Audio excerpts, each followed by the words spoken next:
चलो आजा, shall we begin? Okay, chal.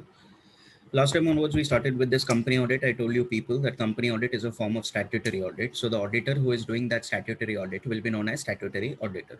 When I talk about company audit, it is based on the Companies Act 2013. So obviously it is given under law. Since it is given under law, I hope as there'll be sections. So in this particular chapter, we people are going section wise. Okay. Now, the first section that we did the last time onwards was nothing but section 141, which is the qualifications of an auditor. I told you that if you people want to qualify as an auditor of a company, then either you need to be an individual or a firm. If you are an individual, then the eligibility is that you should be a practicing CA. Practicing CA, you already know the meaning. He is a CA who is holding a COP, which is issued by ICAI.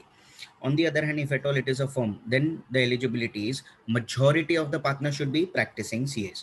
Now, what do you mean by the word majority? Correct. Majority means more than 50%. Acha, is it greater than equal to 50%? No, it is, I hope, is only greater than 50%. So, for example, if I tell you there are four partners, then I hope realize if I say only two partners out of four, then that is equal to 50%. That will not do. So, I want more than 50% partners. So, here in this example, minimum three have to be practicing CAs. Although I told you in reality, basically, whenever there is a firm, all those who are partners, they are always practicing CAs. Acha, if a firm is appointed as an auditor, then appointment is made in the individual partner's name or the firm's name? Firm's name, correct. And thereafter, ultimately, audit is done by all the partners together or engagement partner? Engagement partner, correct. What do you mean by engagement partner? I gave you an example. Supposing if there is a firm ABC and company, chartered accountants, all the three are practicing CS. Say they are getting audit of X Limited. Say out of these three partners, Mr. A is going to handle the audit of that X Limited. Then can I say Mr. A is the engagement partner of X Limited? So at the end, obviously, there will be signature of Mr. A, but on behalf of the firm ABC and company. All cool? All cool. Thereafter, we people saw about signature. When you talk about signature, if you're an individual, obviously you yourself have to sign. If you're a firm, simple question, can anybody sign? No. Can I say it has to be a partner? That also which partner? Yeah, non-practicing or practicing? Practicing, correct. Now, supposing if I tell you, say there is a certain Mr. H or Mr. R, anybody, yeah, any Mr. Okay. Say he is a manager of the firm, but he is a practicing CA. Can he sign? No. Why? Correct. He is a manager. He is not a partner. Correct. But he is a practicing CA. So what? Correct. If you people want to sign, then you have to be P plus P. What is P plus P? You have to be a partner plus you have to be practicing. Only if you are P plus P, only then you are able to sign. All cools? All cools. Thereafter, we people came to one very important section, which was section 141 3G. As far as 141 3G is concerned, it is on ceiling limits. Ceiling is maximum. G is basically the clause, 3 is subsection, and 141 is the main section. Now, when you people talk about the ceiling limits, that depends from auditor to auditor. When you talk about auditor of a company, basically there are two auditors. One is an individual, other is a firm. When you people talk about an individual, what is the maximum number of audits that he can take up? 20 company audits. By the way, it is 20 per annum or 20 at any point of time? At any point of time. You ask me the question. My answer should be maximum 20 at any given point of time. On the other hand, when you talk about a firm, then can I say firm is 20 per partner? So there is per partner 20 company audits, but except any partner who is in dash, full-time employment elsewhere. So if there is any partner who is in full-time employment elsewhere, that partner should be included or not included? Not included, because if you are in full-time employment, you are disqualified, and if you are disqualified, you cannot do audit, and therefore that partner should be excluded. By the way, supposing if I tell you there is a firm ABC and company, chartered accountants, all the three practicing CAs, can you tell me maximum number of audits that they can take up? 60, correct, because I hope there is three partners, per partner 20, so 3 into 20 will give you 60. All cool? Okay, but my simple question, can they do allocation like this? 40A will take, 10B will take, and take, no, why? In individual capacity, you can only take 20, 20, 20. That should not exceed. Is this okay? Okay, one more thing, just a while back when I was talking here, when you talk about qualification of a partnership firm, can I say that includes LLP also? Okay. Acha, by the way, what if you are in part-time employment? That is okay. That is fine. Okay. Now, when you talk about the ceiling limits, what is the maximum? 20. Correct. This 20 companies includes all companies? No, it only includes two types of companies. One, all public. When I say all public, whether listed? or whether unlisted, it is to be included. Acha, secondly, all private but conditional. The paid up share capital should be greater than or equal to 100 CR. Only if it is greater than or equal to 100 CR, only that should be included. It means apart from these two companies, if I'm getting any company, is there a limit? No. Can I say then I can take unlimited? But I told you one thing, huh? If at all that company has not filed the annual accounts with the ROC, then that exemption will be taken out. So supposing if I tell you there is a small company, think and answer. Small company, is it included in the limit? No. So can I take small company? Yes. But if this small company has not filed the annual accounts, then will it be included in the limits? Yes. Then exemption will not be applicable. Is this okay? Okay. Thereafter, we people started with the disqualifications. As far as the disqualifications are concerned, section 141.3, I told you a nonsensical way to remember. If you remember, 141 is on qualifications, and then 141.3 is on disqualifications. So basically, the difference is this 1, 2, 3. So 1, 2, 3. That is how you remember. Okay. Nonsensical. Huh. That signature I'll make you mark later, Baba 145. You relax now. Huh. When you talk about disqualifications, firstly, I hope it is 141.3 and this ABCD, etc. are clauses. Okay. Now, first three, very simple. First, a body corporate. When I say body corporate, company, how can one company audit another company? Not possible. Because I hope realize the qualification is either an individual or a firm. It is not a company. By the way, LLP, LLP qualified. Perfect. So it is excluding LLP. Okay. Because LLP is qualified. Second is an officer or employee of the company. See, why an officer or employee of the company is disqualified? Because obviously it lacks independence. Correct. Thereafter, if you remember, a partner or employee of the officer or employee of the company. If you remember, I had given you an example. There is company X Limited, assume, okay? Say there is a certain Mr. R. Say he is the employee of X Limited. Okay. Now say there is a certain Mr. S. Say he is a chartered accountant. Okay, qualified, CA plus COP. Chartered accountant is practicing CA by default. Say he is a practicing CA. Do you have any problem? No. Say ultimately this employee, he has his own business. Apart from being the employee of X Limited, he has his own business. In that business, this Mr. S is either his partner or he is the employee. So can I say Mr. S is the partner or employee of the company?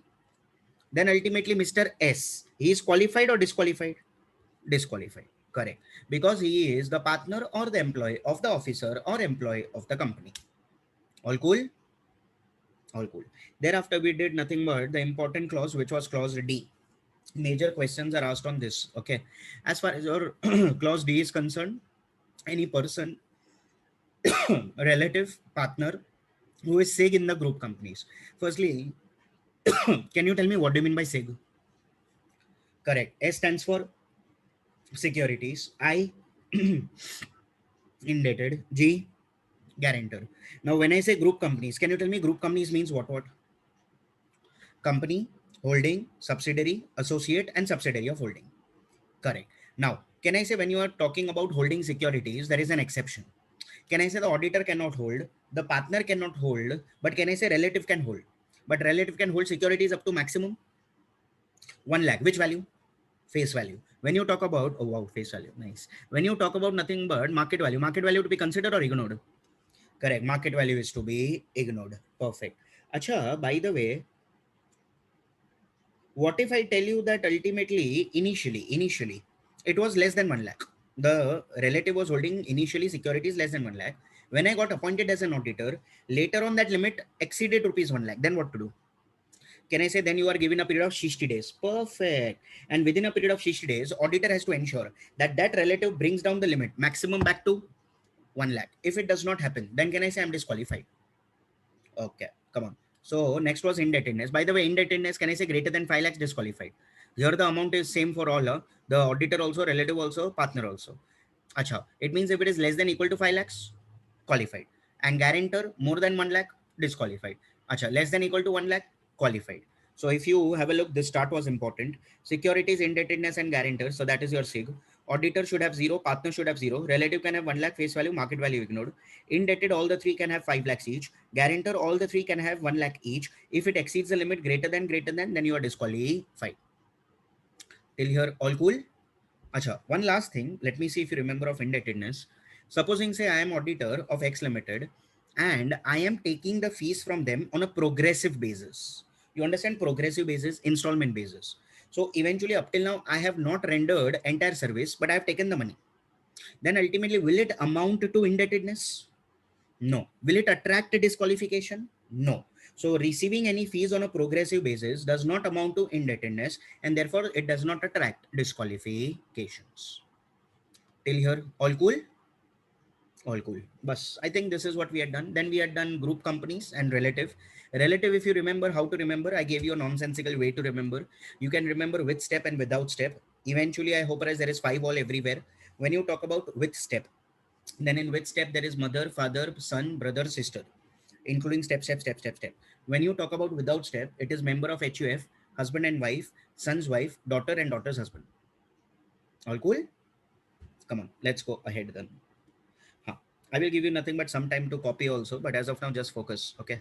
Next one. See, if there is any person or the firm who has a business relationship with the company, then you are disqualified. What? Repeating. If there is any person or the firm, individual or the firm, in the other words, auditor, okay, who is having a business relationship with the company, then you are disqualified. Now, doubt arises in the mind, what do you mean by business relationship?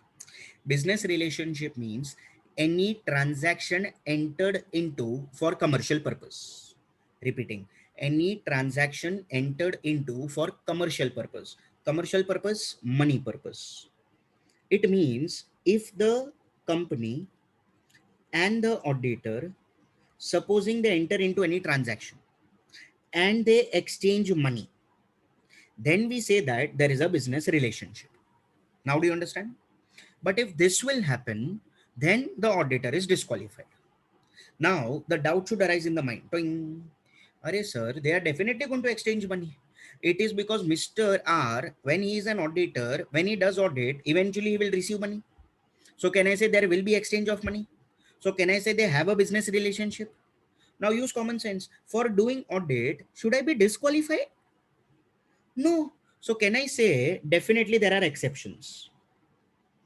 First exception being that ultimately, if you are receiving the money in your ordinary course of business, then can I say you are qualified? So if you are receiving money for doing audit only, can I say you are qualified? First is this much okay? Acha. Next one. Listen. Now, say for example, ultimately Mr. R, who is a chartered accountant, say he is auditor of X Limited. Okay. Now say Mr. R, he wants to expand his practice. He wants to expand his business. So Mr. R is on the lookout of any premises, but on a rental basis. So Mr. R, he hired a broker and he told to the broker, I want some building. Show me some apartment where ultimately I can do nothing but my business. I want to expand it. Show me some commercial property. Broker told, no problem, sir. I have a few on hand. I was like, no problem. Let's go. Let's see. Let's finalize. So Mr. R, along with the broker, went along to see a few properties on rental basis.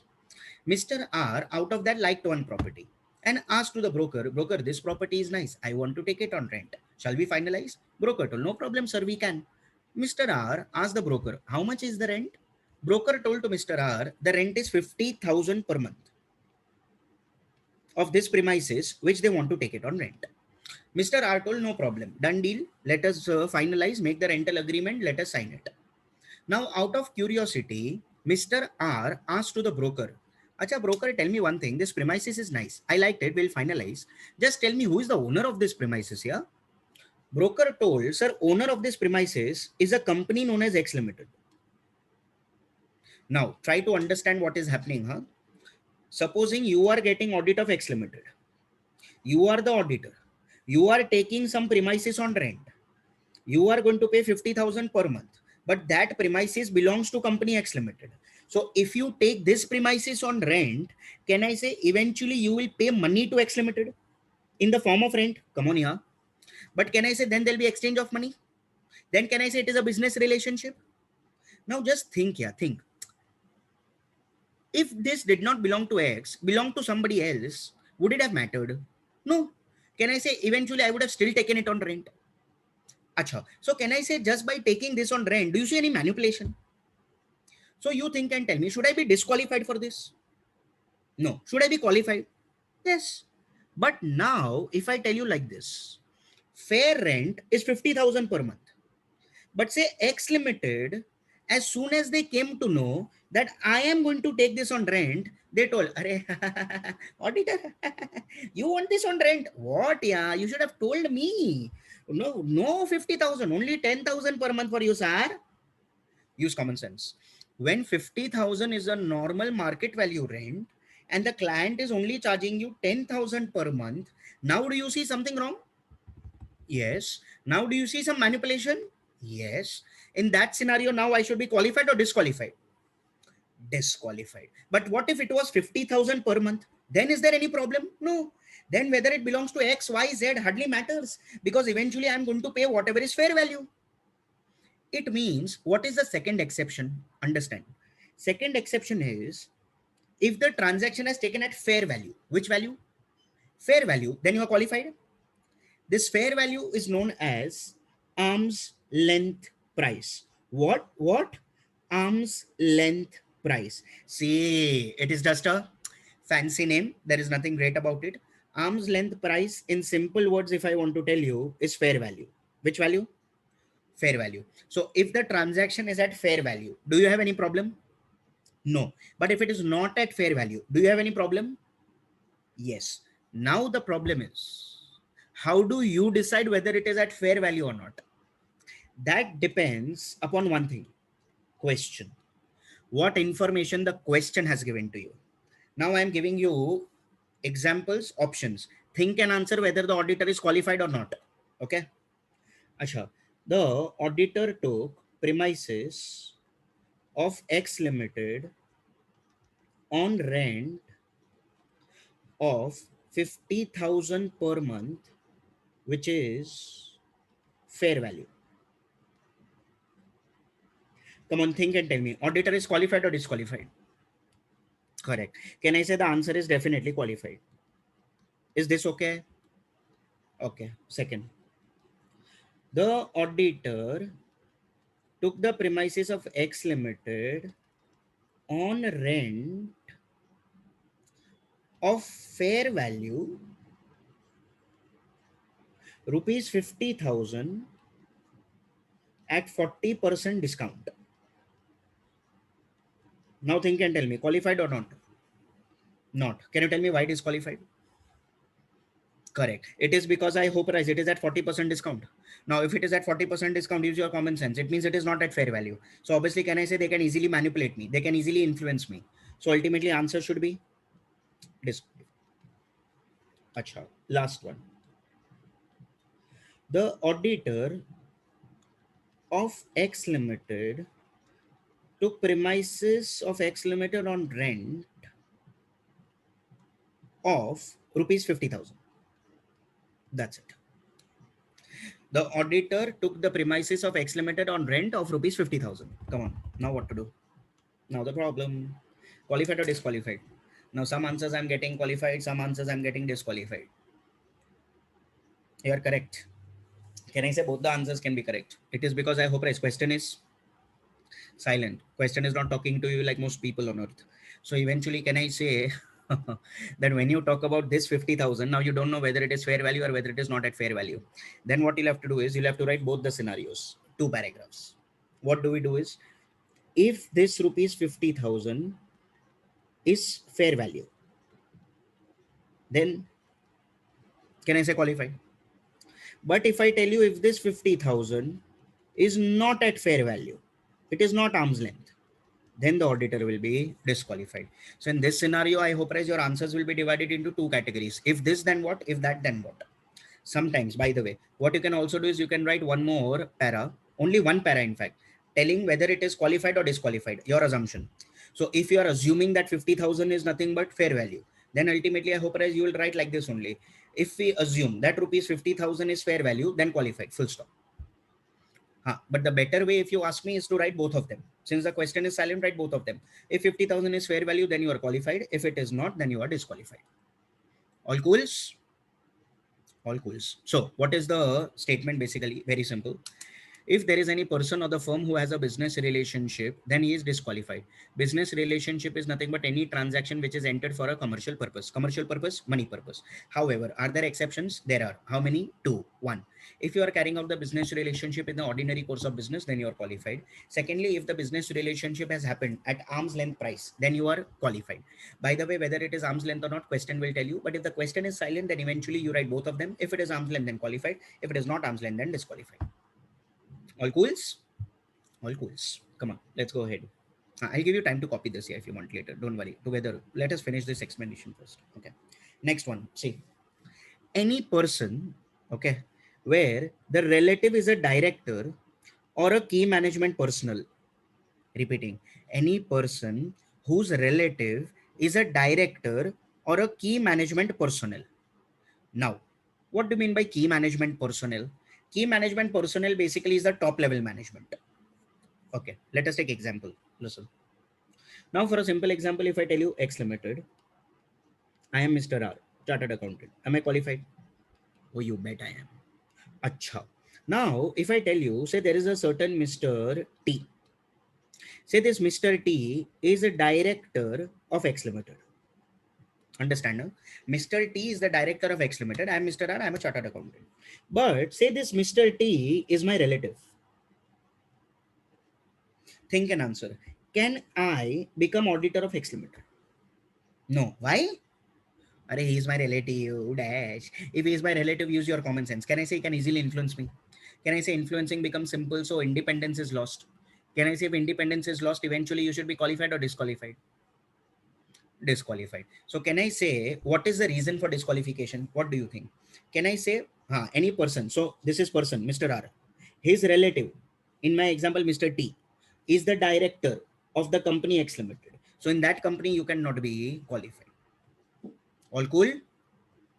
Now, either you can be the director or you can be key management personnel. What? What?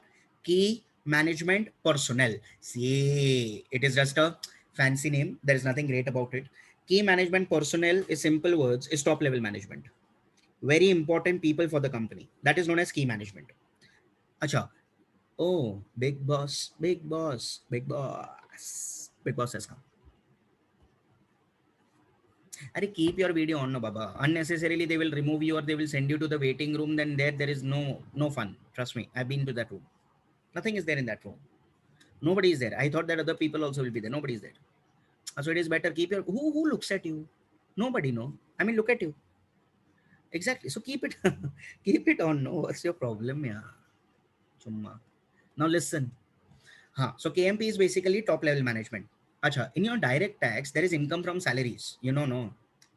Income from salaries done. Ayo. In that income from salaries, there is something known as keyman insurance policy. Keyman insurance policy. It means very important person for the company for which the company only has insurance policy. That is known as keyman insurance. Keyman means very important people to the organization. Now, basically, which type of people are included here? Let me tell you. People like chairman, obviously. Acha. Then CEO, CFO, Chief Financial Officer, MD, Managing Director. When you talk about these people are basically nothing but KMPs. In other words, this top level management is also known as those charged with governance. Too much English they are using here. Repeating, those charged with governance. In short, we people tell it TCWG. So what is TCWG? Those charged with governance. See what do you mean by governance?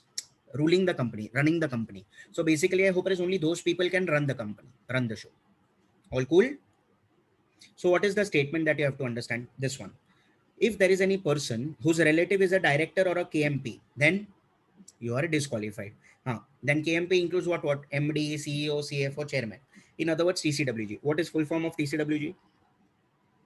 Those charged with governance. Perfect. Till here all cools? All cools. Come on, next one. Next one is so simple. If there is any person who is in full-time employment elsewhere, then he's disqualified. Ayo, this we have seen before also. Yeah, if I'm working as a full-time employee somewhere, can I do audit? No. So I'm qualified or disqualified?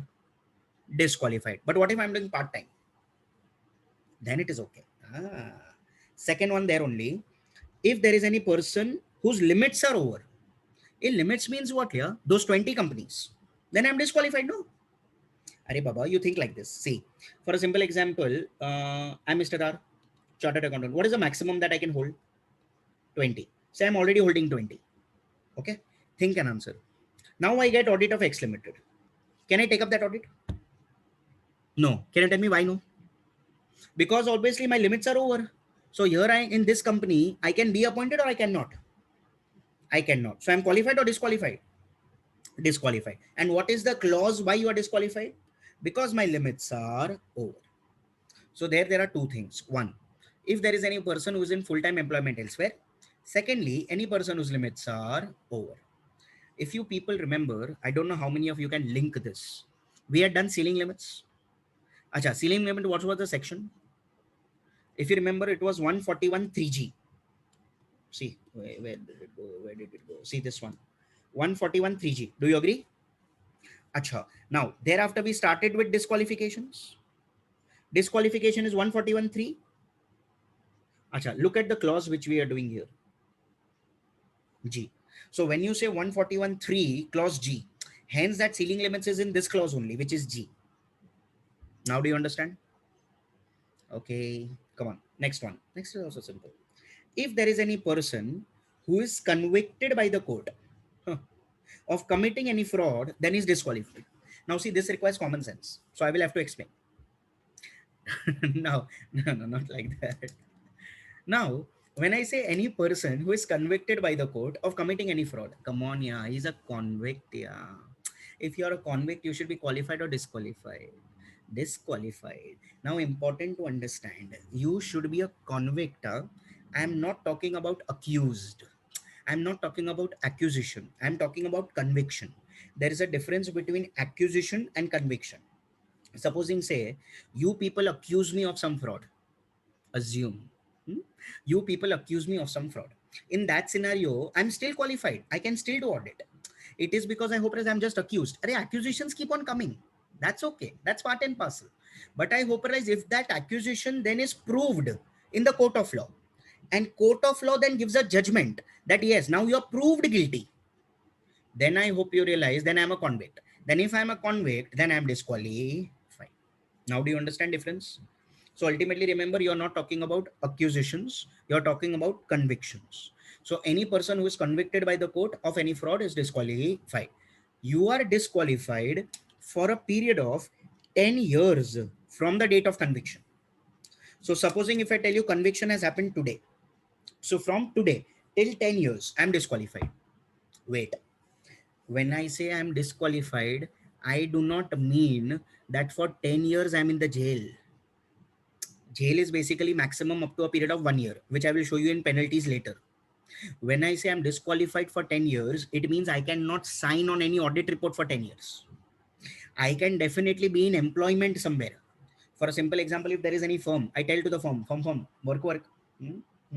They can give me some work. But I hope as eventually I cannot sign on any audit report for 10 years. So my signature will not work for 10 years. Acha, it is 10 years from what, yeah? Accusation, no. Ayo. Acha, conviction, Okay. Come on, last one. Last one is also simple. Any person providing specialized services under section 144 of the Companies Act 2013 is disqualified. What? Any person who is providing any specialized services under section 144 is disqualified. Now see, obviously this will not understand now. Why? Because that depends upon section 144. Now, what is section 144? Let me tell you. Section 144 of the Companies Act gives you list of services.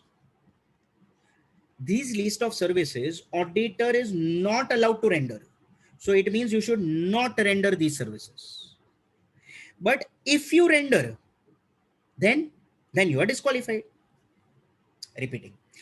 Section 144 of the Companies Act 2013 gives a list of services which the auditor is not allowed to render. So you should not render those services. But if you render those services which are not allowed, then obviously it is against the law. Then you are disqualified. No doubt. What are the list of services? That I will tell you later, because there is a separate question independently which I'll take up today only. Don't worry. I'll explain today only. How many services are there? That I can tell you. 9 services. How to remember the services? I'm there now. See, 1 plus 4 plus 4, 9. So rude, yeah. It is good, yeah. It is a bit nonsensical, but it is good, yeah. So how to remember 9 services? 1 plus 4 plus 4. Yeah. Is this okay? Huh. Come on, help me fast.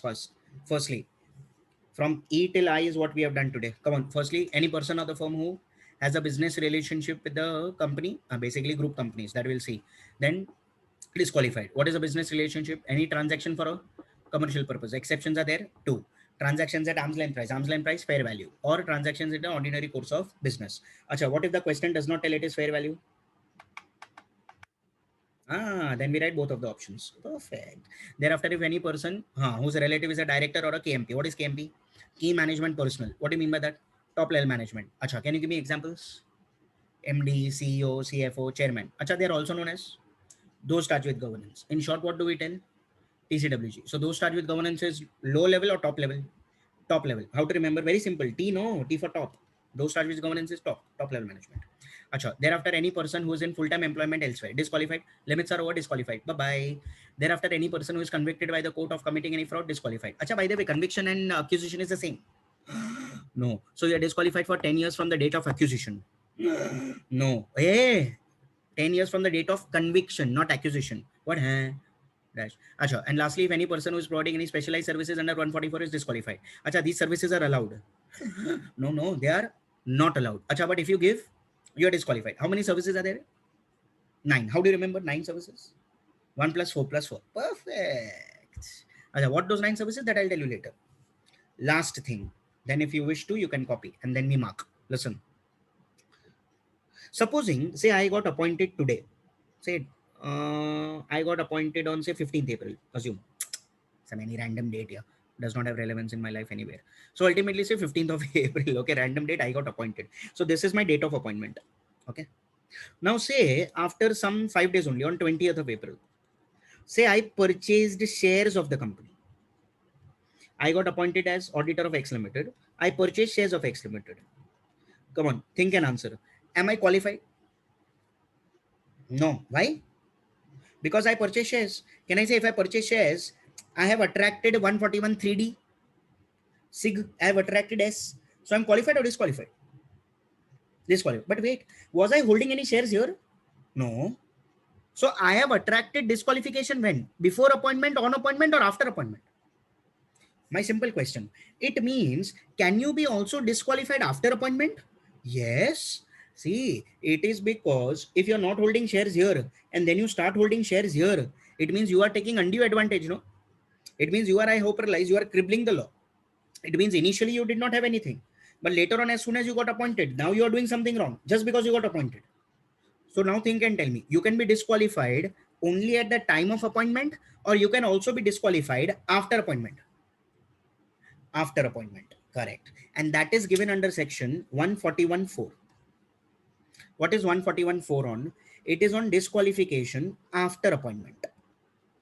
So as per this section, if any disqualifications as given in 141(3) are attracted, can I say all the clauses of disqualification are given in 141(3)? Hello, A, B, C, D, whatever is there. If you people remember, see, this was 141(3)D. If you remember, this was SIG, no? This part. To be more specific, 141(3)D1. It means I was disqualified in 141(3)D only, no? Acha. So what does this mean? If you attract any of the disqualifications given under section 141(3) after appointment, then as per section 141(4), you are disqualified. Repeating again. If you attract any disqualifications under section 141(3) after appointment, then as per section 141(4), you are disqualified. It means disqualification can also happen after appointment. Don't just relax. Nobody will remove me. No. If you attract any of the disqualification, thanks for coming. All cool? Acha. Now see, listen, no. 141 was on qualification. Then 141 3 disqualification. How do you remember? 1 2 3. Correct? Now use common sense. After 3, what comes? 4. Wow. Oh my God. So can I say it is disqualification after? No, because 4 came after 3. So it is disqualification after appointment. So 3 things so you should always remember. Are, no, no, it's okay. No, no. Please, no, yeah. What is happening? I don't know. You understand what I told? So 3 things you remember. 141 qualification, 141 3 disqualification, 1 2 3, and 141 4 is after now. So it is disqualification after appointment. All cools? All cools. Come on. If you so wish to write, you can finish this off. Finish it. Finish it. Finish it. Then later we'll mark it. Mark it. Mark it. Mark it. See, some nonsense is required here. Else, how will you study so much here? We don't study first the nonsense. We study first the sense. Ramya, you can ask me the doubt later on once I finish the lecture. And firstly, you keep your video on, else the big boss will come and remove you in the first place. Yeah, it is like I'm talking to some ghost here. But let me see your face. It's okay. It's fine. Else I will also not show you mine when I solve your doubt. Yeah.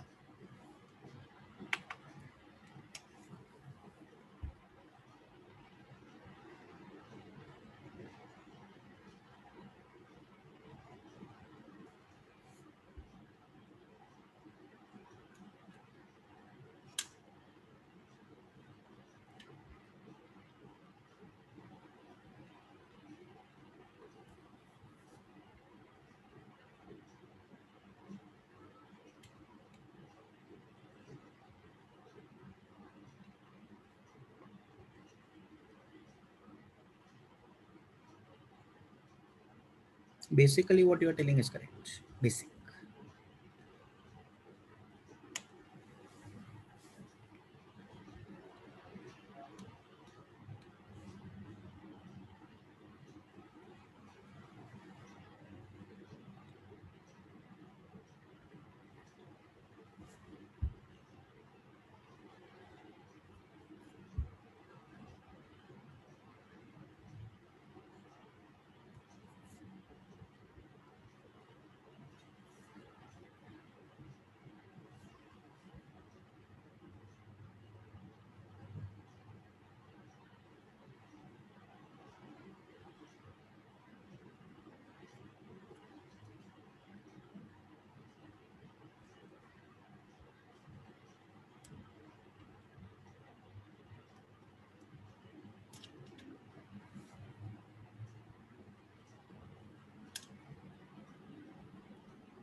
ABCD, though we have done before. Yeah.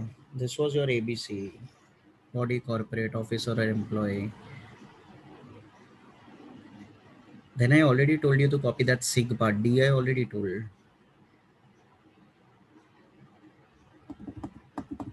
Anybody who does not have this, you can take a screenshot of it. That's fine.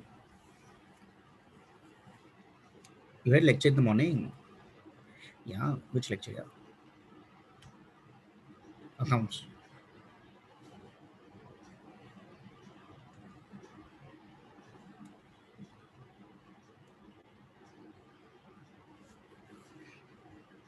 Where is it? Where is it? Where is it? On this spot. Come on, fast, yeah.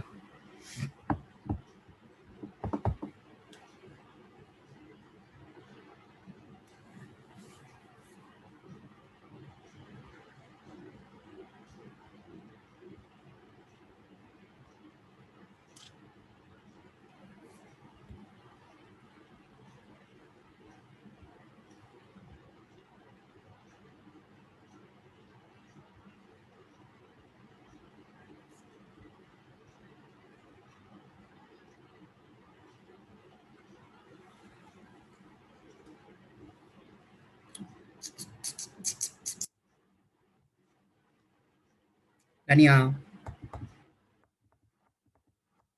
Okay, come on, come to the textbook. Let's mark it. Come to the disqualifications, please.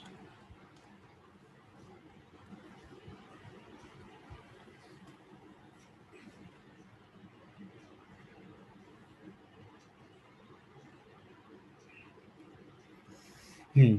In that, the first we have finished, second we have finished, officer or employee. Thereafter, any person, correct, who is a partner or the employee of the officer or employee done. In that, after that, D also we have done, SIG. This was your S, this was your I, and this was your G. After that, it is left out. So now read this part, 141 3E, business relationship.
That rent was indirect business relationship only, no? Oh, it is not a direct business relationship after all. It was not for main ordinary course of business. No, it was unordinary course of business.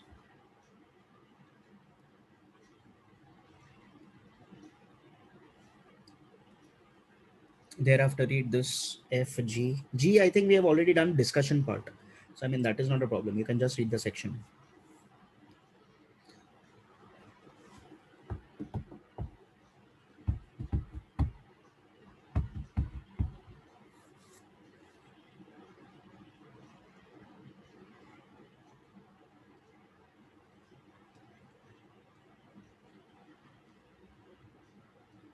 Hmm.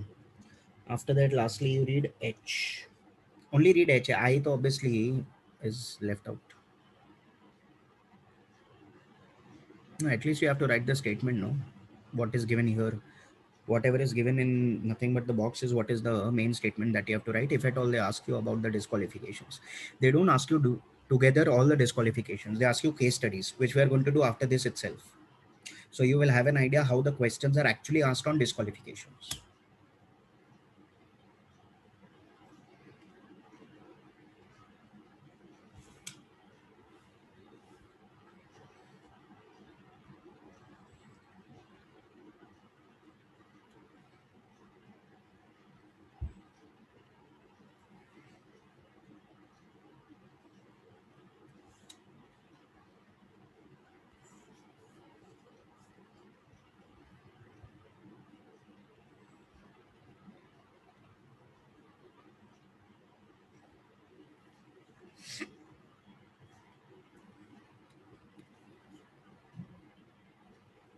Nothing now. Tokate has gone. It was fun to see for a while, but then it was a bit scary also. Roads, etc. to everything with trees only everywhere. Very bad. Now nothing. Now it is like all cool. Ah, those were solid, but the winds were like. Now that it is all sunny out there. कितना खाएगी रे? शर्म नहीं तेरे को? पूछ भी नहीं रही है तू. अभी रहने दे, अभी मत पूछ तू. मार खाएगी.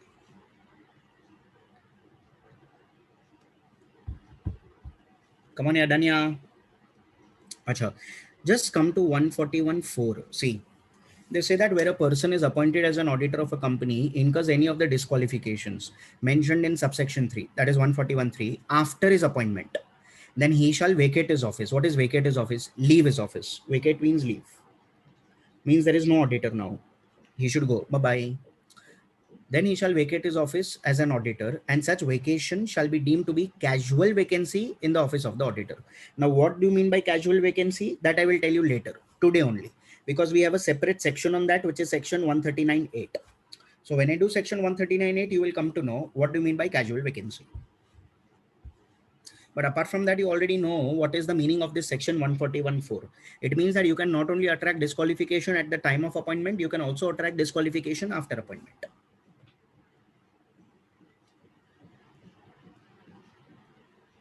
Come on, you're all cools.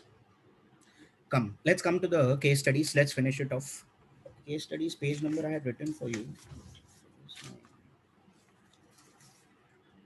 Page number 313 then. For you people. Oh, what is for me then? Shit. 74. You go to 313.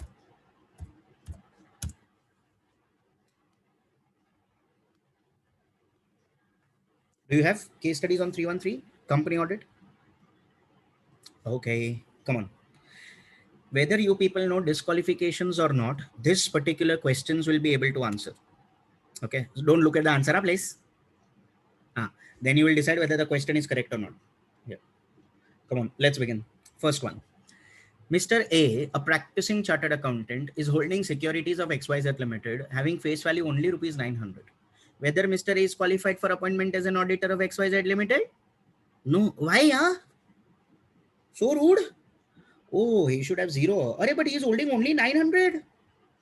Correct. Can I say he is not qualified? Can you tell me why he is not qualified? Correct. Because it is nothing but 900 and he should have how much? 0. If you remember, I told you 2 zeros. Now, see, auditor 0, partner 0. Only then you can look at relative, else you can't. All cools? Acha, how will you write this in the exam? First, you'll have to explain the provision. How will you do it? As per section 1, acha, by the way, which section is here? Can I say they are talking about securities? So it is 141.3D. And if you people appreciate Signa, so this is 1, 2, and 3. So can I say it is 141.3D1? So as per section 141.3D1 of the Companies Act 2013, any person who is holding securities in the company is not qualified from being appointed as an auditor. Full stop. Paragraph. In the given case, Mr. A, a practicing CA, is holding securities of XYZ Limited of face value rupees 900. Therefore, Mr. A is not qualified from being appointed as an auditor of XYZ Limited. All cools? All cools. Come on, read this. Read the answer, please.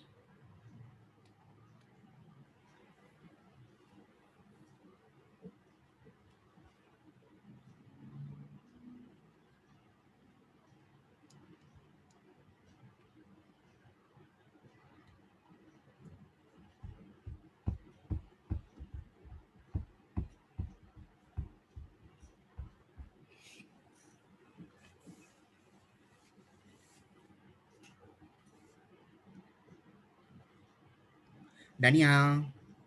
Come on. Then second one. Mr. P, a practicing CA, and Mr. Q, the relative of Mr. P. Oh, Mr. Q is relative of Mr. P. Is holding securities of ABC Limited having face value rupees 90,000.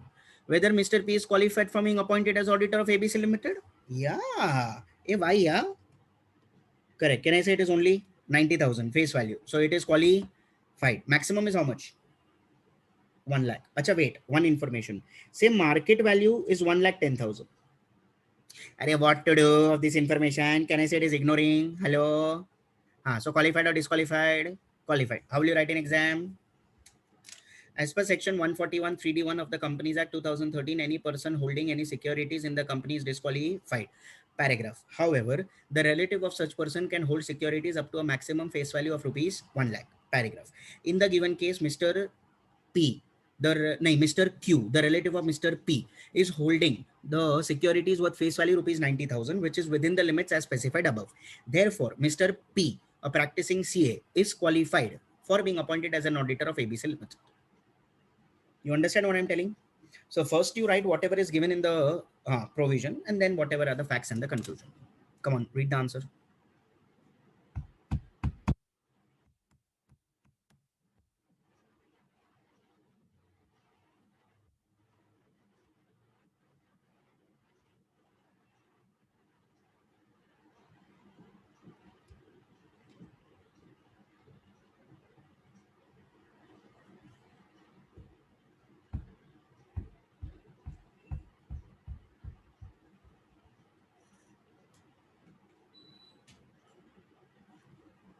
Okay, third one. Come on.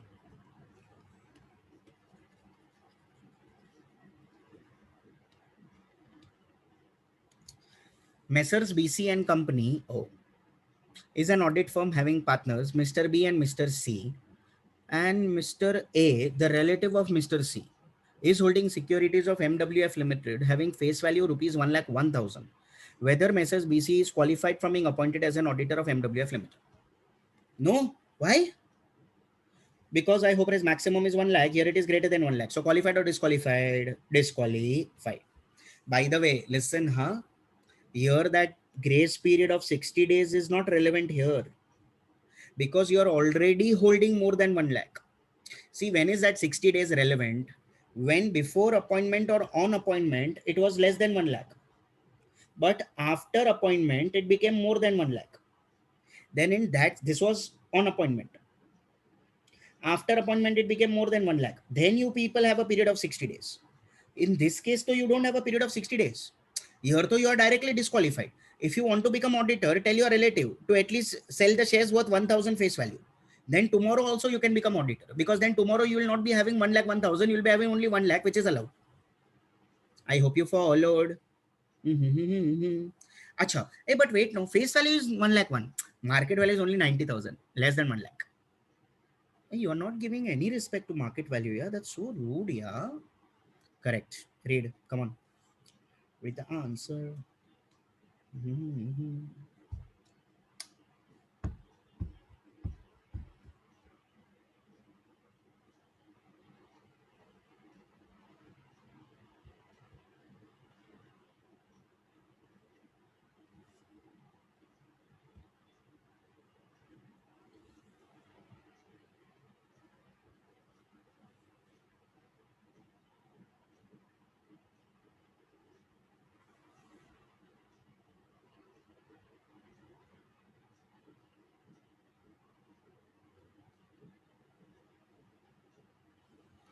Dania. Come on. Next one. Let's see. This is nice one. Wait. Let me just clear it off.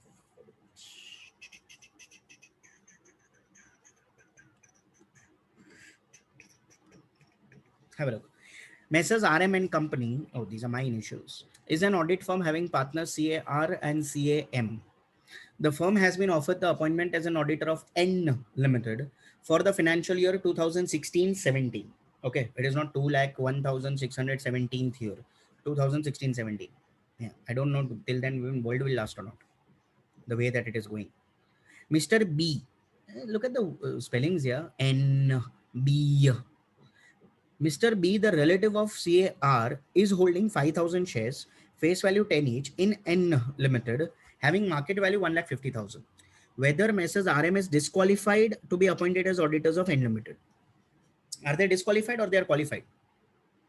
Qualified. So whether they are disqualified, answer is no. Can I say they are qualified? Can you tell me why they are qualified? Ayo, see, relative na is holding 5,000 shares, face value 10 each, no dash. So when I do multiplication, I'll get 50,000. But can I say 50,000 is less than 1 lakh? Now when I say, oh, but market value is given. Ayo, market value is the most ignorant thing currently that we have on earth. All cools? All cools. Come on, read it. Read it, read it. Read it, read it.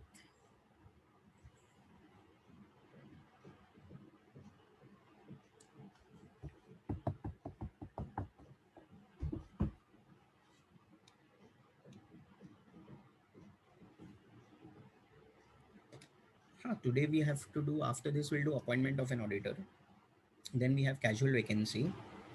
Then after casual vacancy, we have remuneration of an auditor. I think that is all that we have for, and 144, that 9 services that we have now.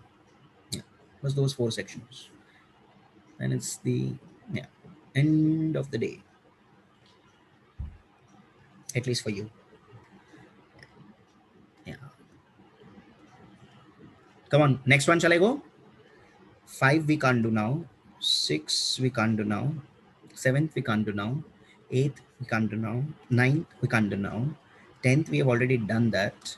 11th we can't do now. 12th we can't do now.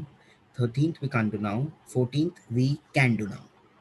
Come on, come to question 14 then. An auditor purchased goods worth rupees 5,01,500 on credit from a company being audited by him. The company allowed him 1 month's credit, which is normally allowed to all known customers. Comment. Think and tell me, qualified or disqualified? Why disqualified? Disqualified. Think. Some people are telling qualified and some are telling disqualified. See, you know why you are telling me qualified? I'll tell you why. Some of them who are telling me qualified is for this reason. The company allowed him 1 month's credit, which is normally allowed to all known customers. So they thought that it is an arm's length transaction. But wait, you purchase goods worth 5,01,500 from credit. If it is on credit, it means you are indebted to the company. If you are indebted to the company for an amount of greater than 5 lakhs, then you are disqualified, no? Then you are at least attracting 141 3D2. You may not be attracting 141 3E, but definitely you are attracting 141 3D2.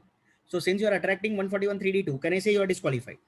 Then whether you give 1 month's credit or you give nothing, can I say that is irrelevant? If that is more than 5 lakhs, you are disqualified. Come on, yeah. Okay, come on. Read. Simple it is.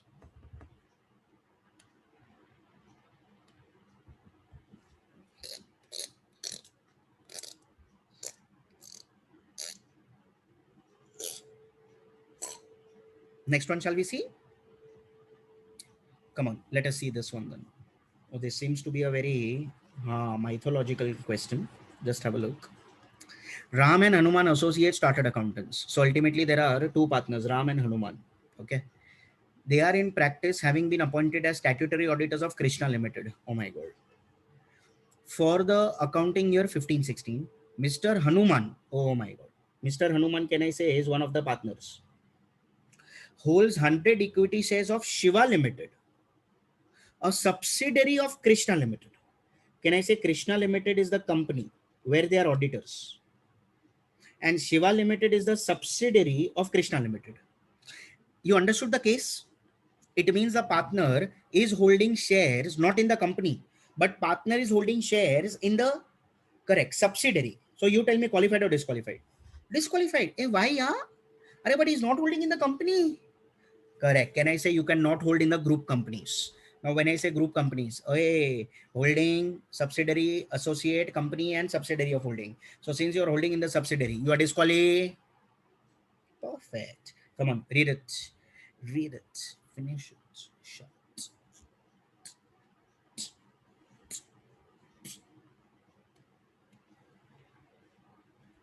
Hey, such questions come in exam for 4 to 5 marks here. It's not difficult at all. Huh?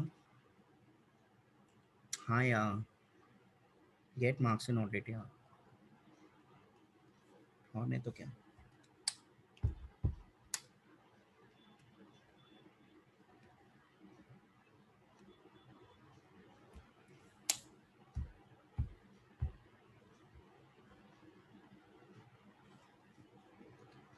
Done यार. Bas, with this what we have at least finished is nothing but हाँ, disqualifications. Now we will start with appointment.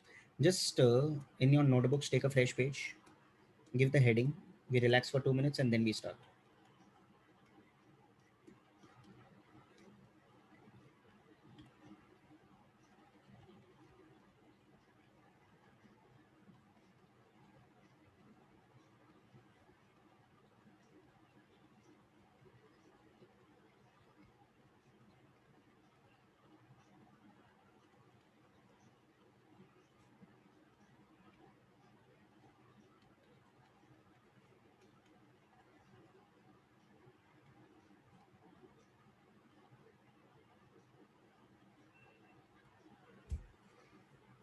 Sections 139, 6715.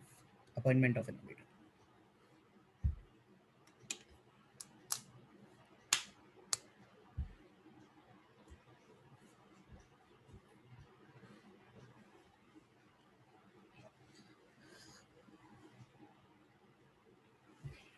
Now you don't have to write anything. You can just relax.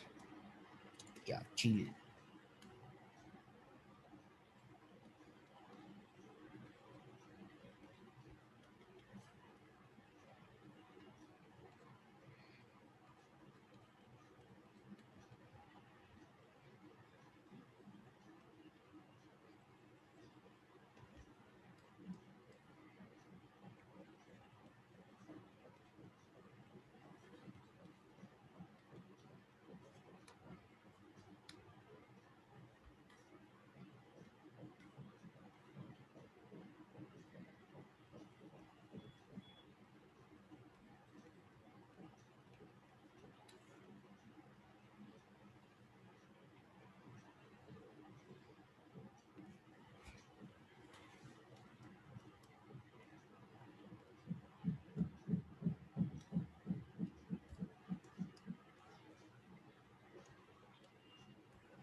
Break I'll give you after appointment if you say so.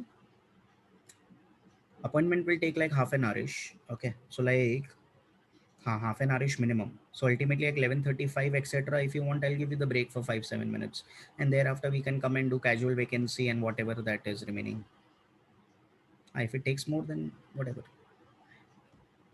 Yeah. But then let's finish appointment at least, yeah. Ah, thanks, Yashushma. Now listen, oi. When you talk about appointment of an auditor, it is covered by sections 139.6715. Now, when I say 139.6715, basically there are four sections: 139.6, 139.7, 139.1, 139.5. What? What? 139.6, 139.7, 139.1, 139.5. So you have to memorize this number. Okay, 6715. It is like ultimately, I hope you realize, it is like nothing but that pin for nothing but opening the appointment of an auditor. So if you want to open the appointment of an auditor, what is the pin? 6715. That is how you open it. Okay. So you have to just mug it up. 6715. Now, when you talk about appointment of an auditor, four sections, what are they for? First 139.6, then 139.7, 139.1, 139.5. 139.6 is on the first auditor. Pehla pehla auditor. But first auditor of a non-government company. Ayo. It means, as the name suggests, non-government company. Now we will have to basically segregate into government company and non-government company. First came non-government, then now will come government. Brains, working brains. Not bad, rare to see. So can I say this is on the first auditor? But this is first auditor of which company? Government company.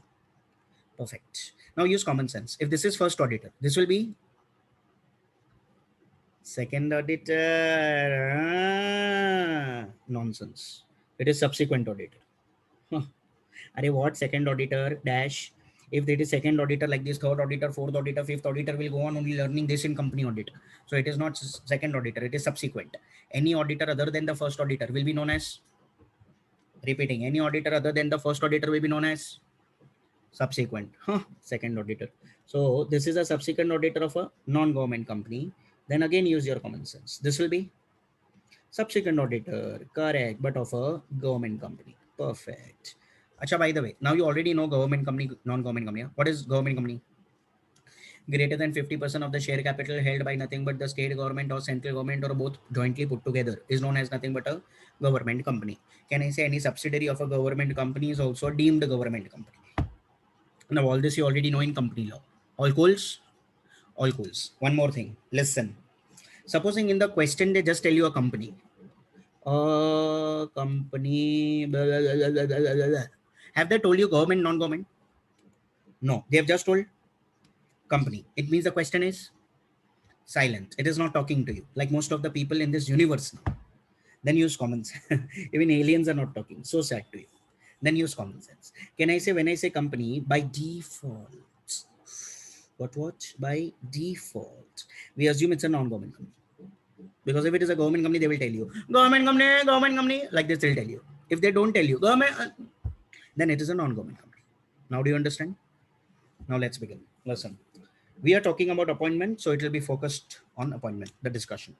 When you talk about appointment of the first auditor of a non-government company, appointment is to be made by the BOD, Board of Directors. And the Board of Directors will do the appointment within a period of 30 days. How many days? 30 days from the date of incorporation or the date of registration. The meaning is one and the same. Repeating, the first auditor of a non-government company will be appointed by the BOD within a period of 30 days from the date of incorporation or the date of registration. The meaning is one and the same. Now, listen. Can I say, firstly, there will be date of incorporation, then there will be date of commencement of business. Do you agree? Supposing, say, the date of incorporation is 1st of April and the date of commencement of business is 1st of June. Think and answer. The BOD have to appoint the auditor within 30 days from which date? Correct. Can I say 1st of April? So 1st of June should be considered or ignored? Ignored. Correct? Now, listen no. Say they only gave you this date of incorporation. Then within 30 days from date of incorporation. Mad? What do you have to think? Acha. Now they only gave you one date. Date of commencement of business 1st June. They have not given you date of incorporation. Then what do you do? Then within 30 days from which date? From the same date only. Why? Because then we assume that date of incorporation and date of commencement of business are same.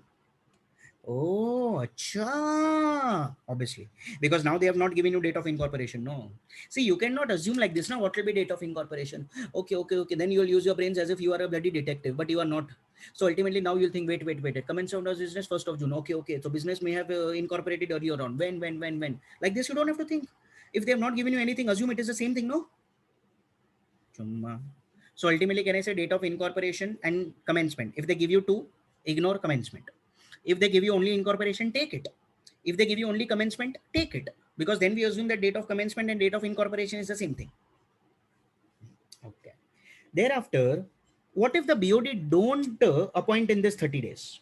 BOD failed to appoint. Then the shareholders will appoint. And the shareholders will appoint within the period of next 90 days. Now, where will they appoint? Correct. Can I say they will appoint collectively in a general meeting? But wait, now hear carefully. Normally, appointment of an auditor and reappointment of an auditor is ordinary course of business. Repeating, normally appointment of an auditor, reappointment of an auditor is ordinary course of business. But wait, here in this example that I've given to you, first, who should have appointed the auditor? BOD. Within how many days? 30 days. Have they appointed? No. So can I say now it is urgent matter to appoint the auditors? So now since it is urgent matter, it will not be an annual general meeting. It will be an extraordinary general meeting. Why? Because now it is extraordinary business. Now it is not ordinary. Now do you understand? So ultimately the shareholders will then appoint within how many days? Next 90 days. See, first let 30 days go on. After that they will get entire period of 90 days. Acha, and that they will appoint in AGM or EGM. EGM. What is EGM? Extraordinary general meeting. Perfect. Now my simple question to you, whenever you appoint an auditor, will he remain auditor lifetime? No. Can I say there has to be a specific term?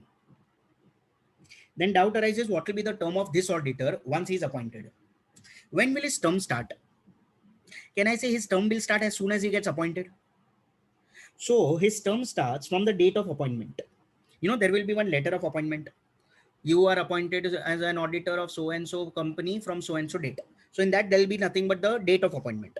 That date of appointment is when your term starts. And you will remain the auditor till the conclusion of the first AGM. Which AGM? First AGM. Doubt. Why first AGM? Reason. You are talking about first auditor. The company has just been incorporated. So up till now, AGM has not happened.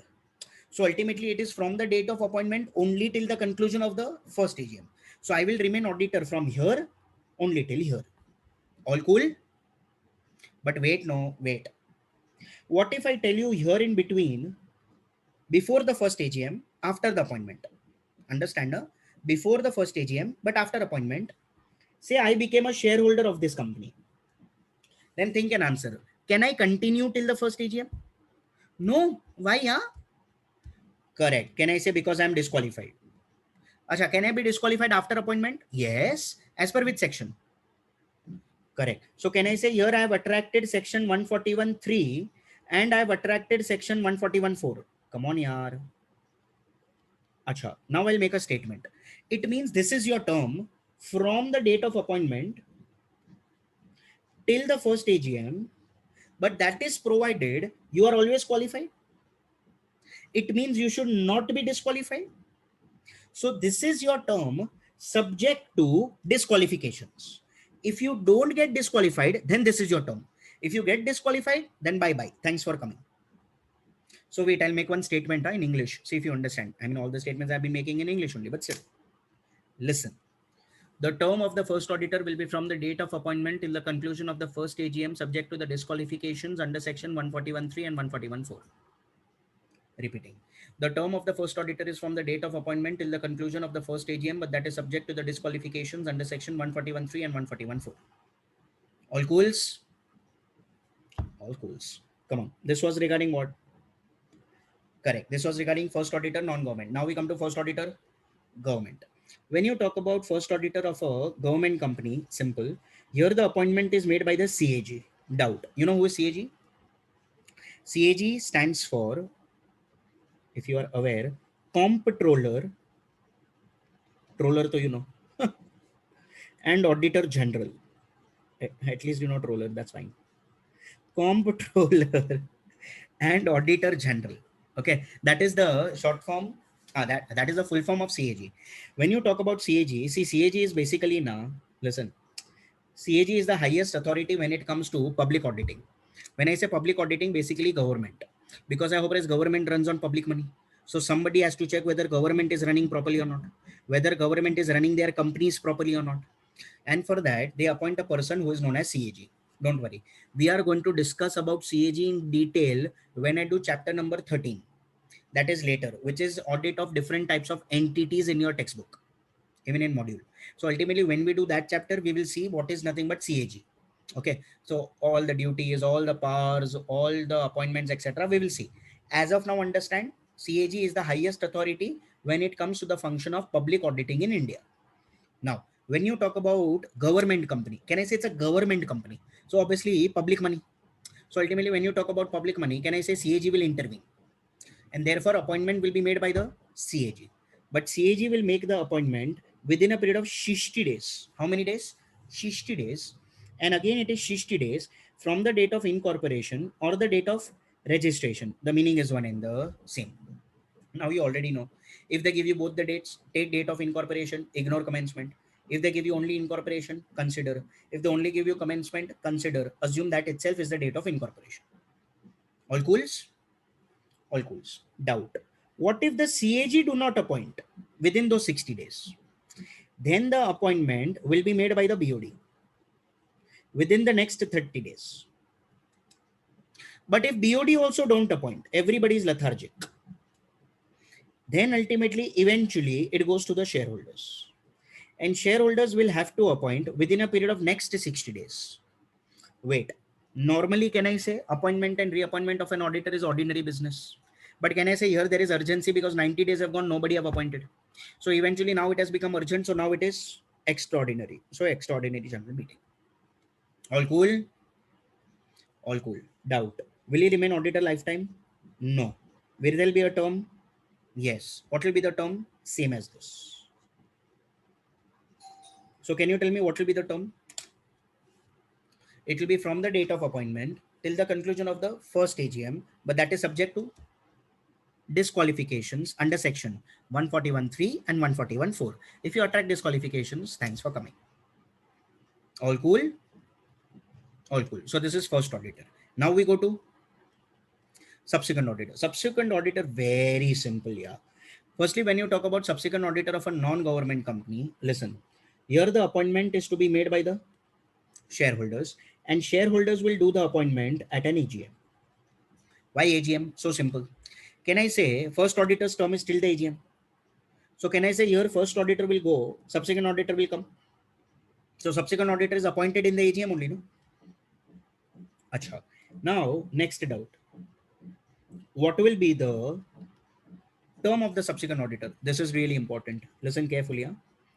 When you talk about the term of the subsequent auditor, it is from the date of appointment, and obviously he gets appointed at the AGM till the conclusion of sixth AGM. Oh, acha. From the date of appointment till the sixth AGM. It means, in short, how many years? 5 years. In short, how many concluded AGMs? 5. Array, mad. See, when he is getting appointed, that is his AGM. So that is number 1. So it is 1 to 2, 2 to 3, 3 to 4, 4 to 5, 5 to 6.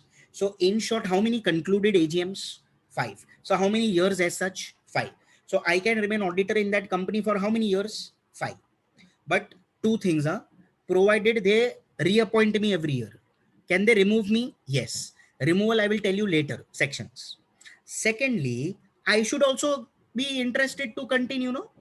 So I should also accept the reappointment, no? Then ultimately, I hope realize, can I say in between there will be AGMs? At AGMs, you are reappointed only if you accept. If you don't accept the reappointment, then you are not reappointed. Then your term will get over there only. But yes, the term which is allowed is from the date of appointment till the conclusion of the sixth AGM. But can I say this is again only if you are qualified? It means you should not be disqualified. It means it is again subject to disqualifications under sections 141.3 and 141.4. Now you think like this, say I am that subsequent auditor. So I can continue from the date of appointment till the sixth AGM. Come on, yeah. Now say after me, you come. After me, you come as the subsequent auditor. When you come, can I say you are coming here? So this becomes your first one. Then from here, you will continue till your sixth AGM.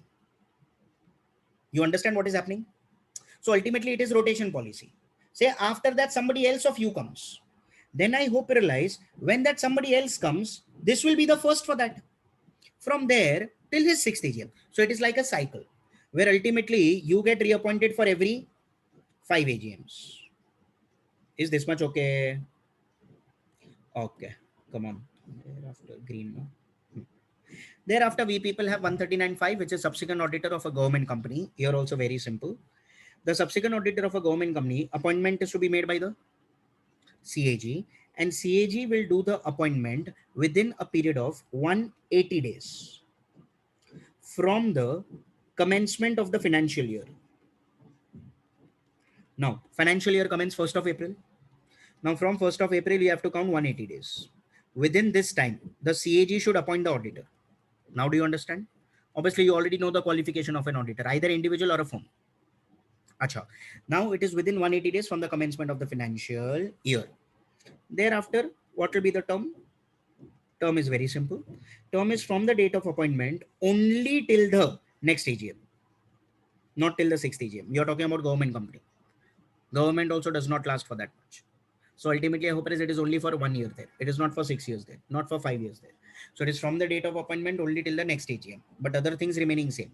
So it is subject to the disqualifications under section 141.3 and 141.4. All cool. All cool. But this is only what is there of subsequent. Very simple. You are appointed by the shareholders at AGM. Most important is this term. The term of the subsequent auditor of a non-government company is from the date of appointment at the sixth AGM. Okay. And thereafter, sixth AGMs continues. Thereafter, ultimately, when you talk about government company, again, it is simple. CAG will appoint within 180 days from the commencement of the year. Term is from the date of appointment only till the next AGM. All cool? Come on. First, tell me this much. Then there is one more thing. Then we finish it. Come on.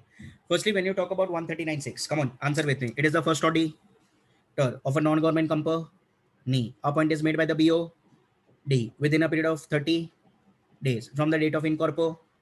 ration or registration. The meaning is one and the same. Thereafter, if the BOD don't appoint the first auditor, then the appointment is made by the shareholders within a period of 90 days at an extraordinary general meeting. The term is from the date of appointment till the first AGM, but that is subject to the disqualifications under section 141 3 and 141 4.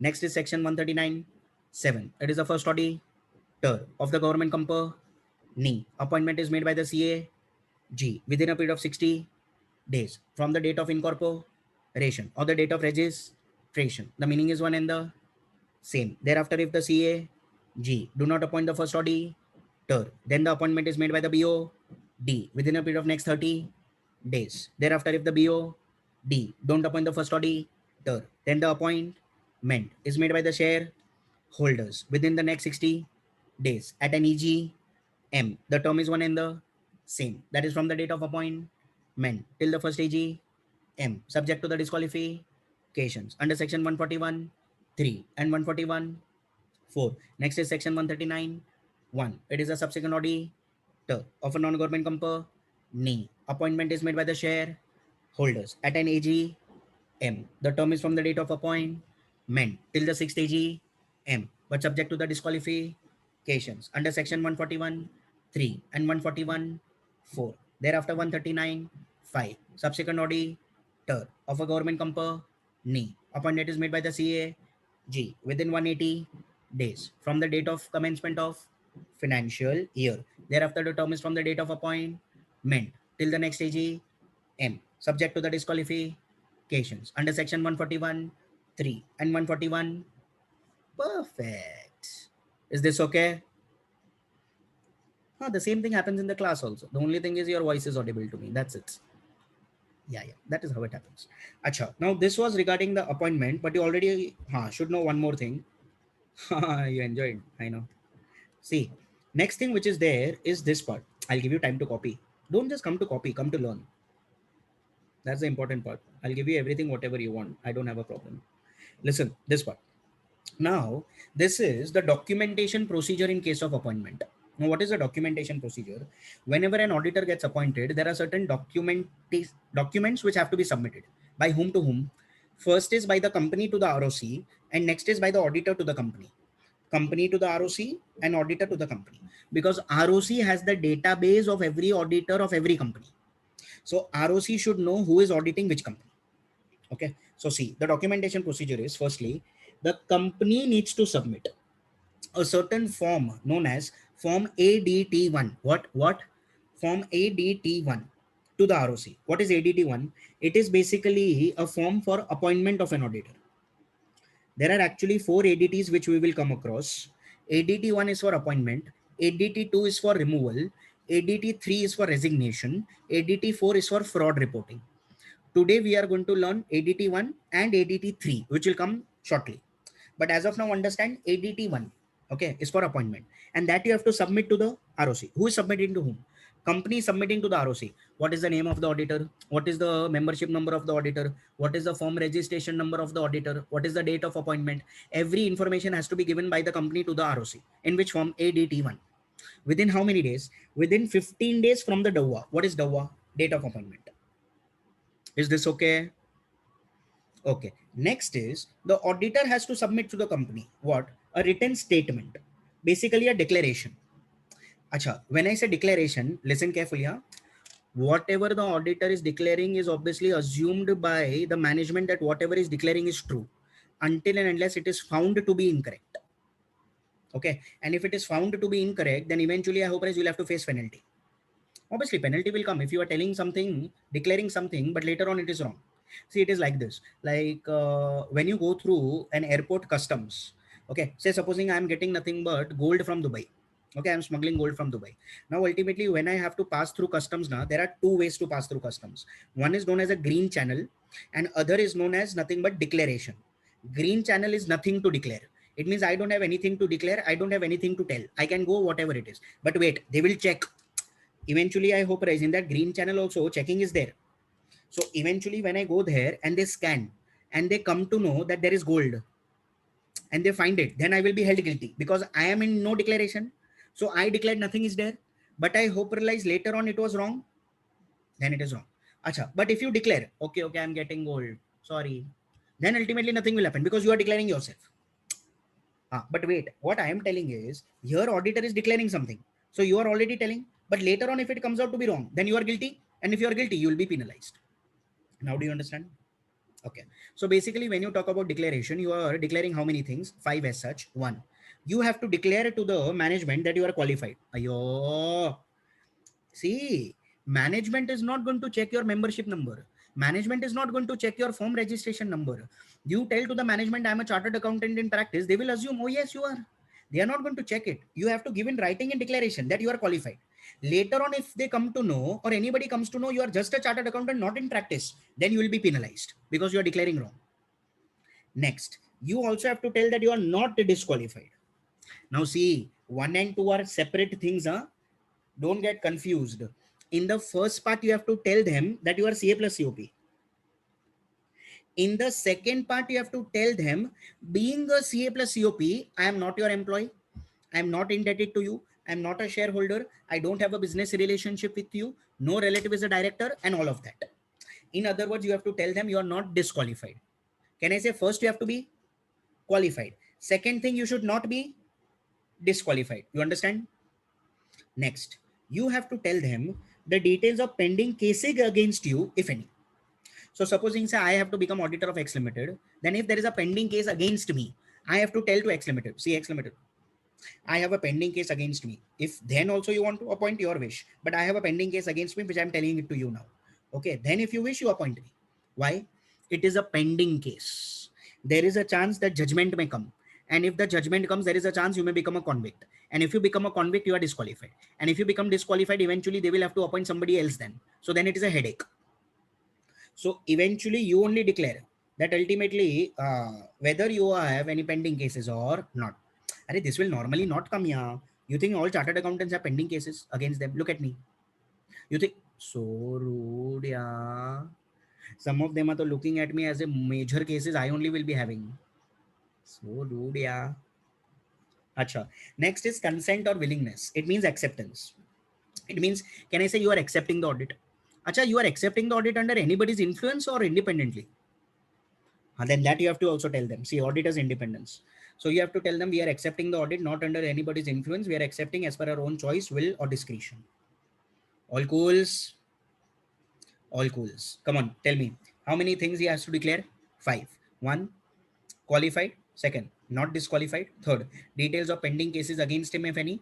Consent or willingness. And lastly, auditor's independence. All cool? By the way, this is something which should happen either before or on appointment. This should not happen after appointment. Huh? Because of, after appointment, you will tell them I have pending cases, 5 of them against me. You appointed a wrong person. Now suffer. You cannot tell like this. So rude. So this you have to tell them either before or on appointment. Is this okay? You wish to copy? Yeah. Wishes. See, give the heading. I think you have already given heading. Come on, finish it. Knock it off. First write the first auditors.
Muttu, that will come later on when there is rotation. Then you will understand.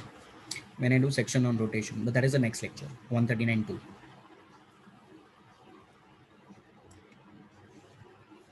Come on, you copied this much? I'll go a bit down. See, this is subsequent. I hope you understand the subsequent and all. It's the same thing, yeah, which I wrote. See, na? In fact, this seems to be better somehow. Oh, same thing, nothing different.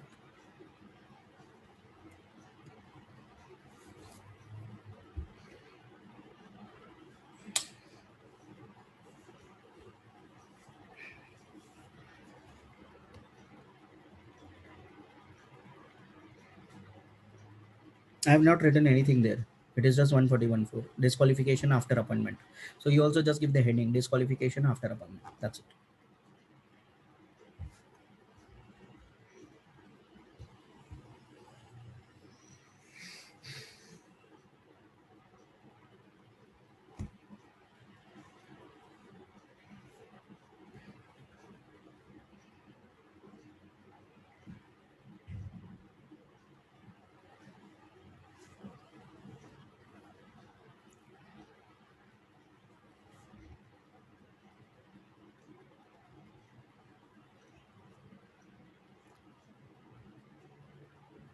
Yes, yes, Muttu. Can be. Come on, yeah, subsequent auditor done. Oh, wait.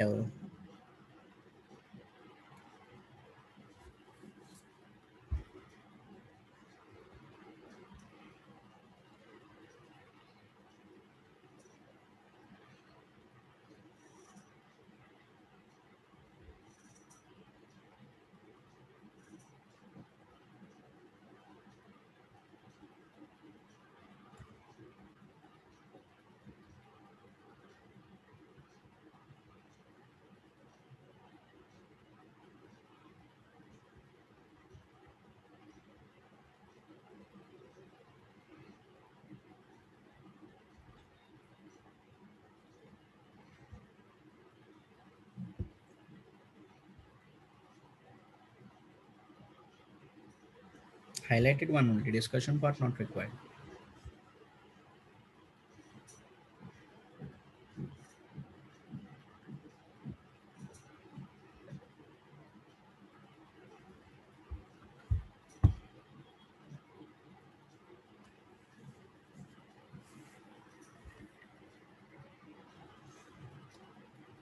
Come on, finish this documentation procedure. This documentation procedure actually is not there in the textbook and so, but still I thought it is of some relevance, so I made a note of it. Better to just know something rather than just ignore it.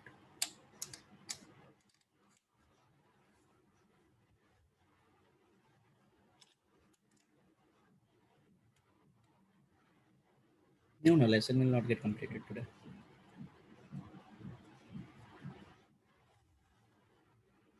It's a big chapter here. It will go on and on. At least three or lectures more minimum.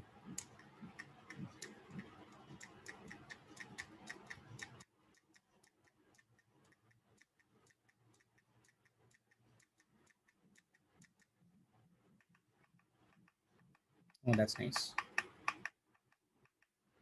Discussion is basically I hope there is explanation part of it now, so it becomes something. लेकिन वो तो लिख नहीं सकते ना.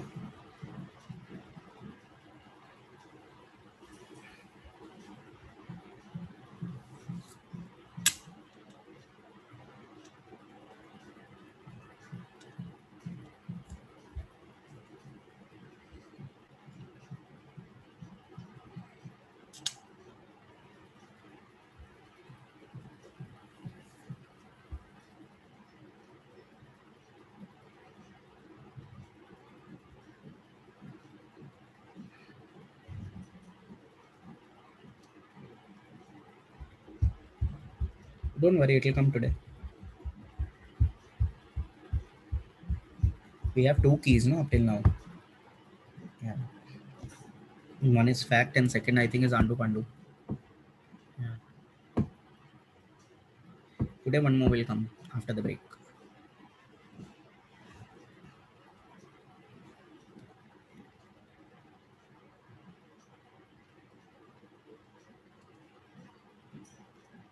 No, Neeraj, same approach.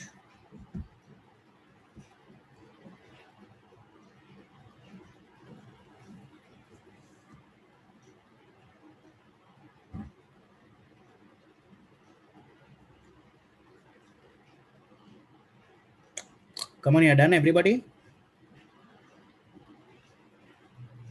If you're okay, then we shall take a break now, small one, if you say so. How much? Yeah, 5 minutes. 10 minutes. 10-minute break. What will you do? Yeah, so much. Go enjoy. 11:50. I'll come. Go. 10 minutes. Then.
Okay, shall we start? Still 5-7 out.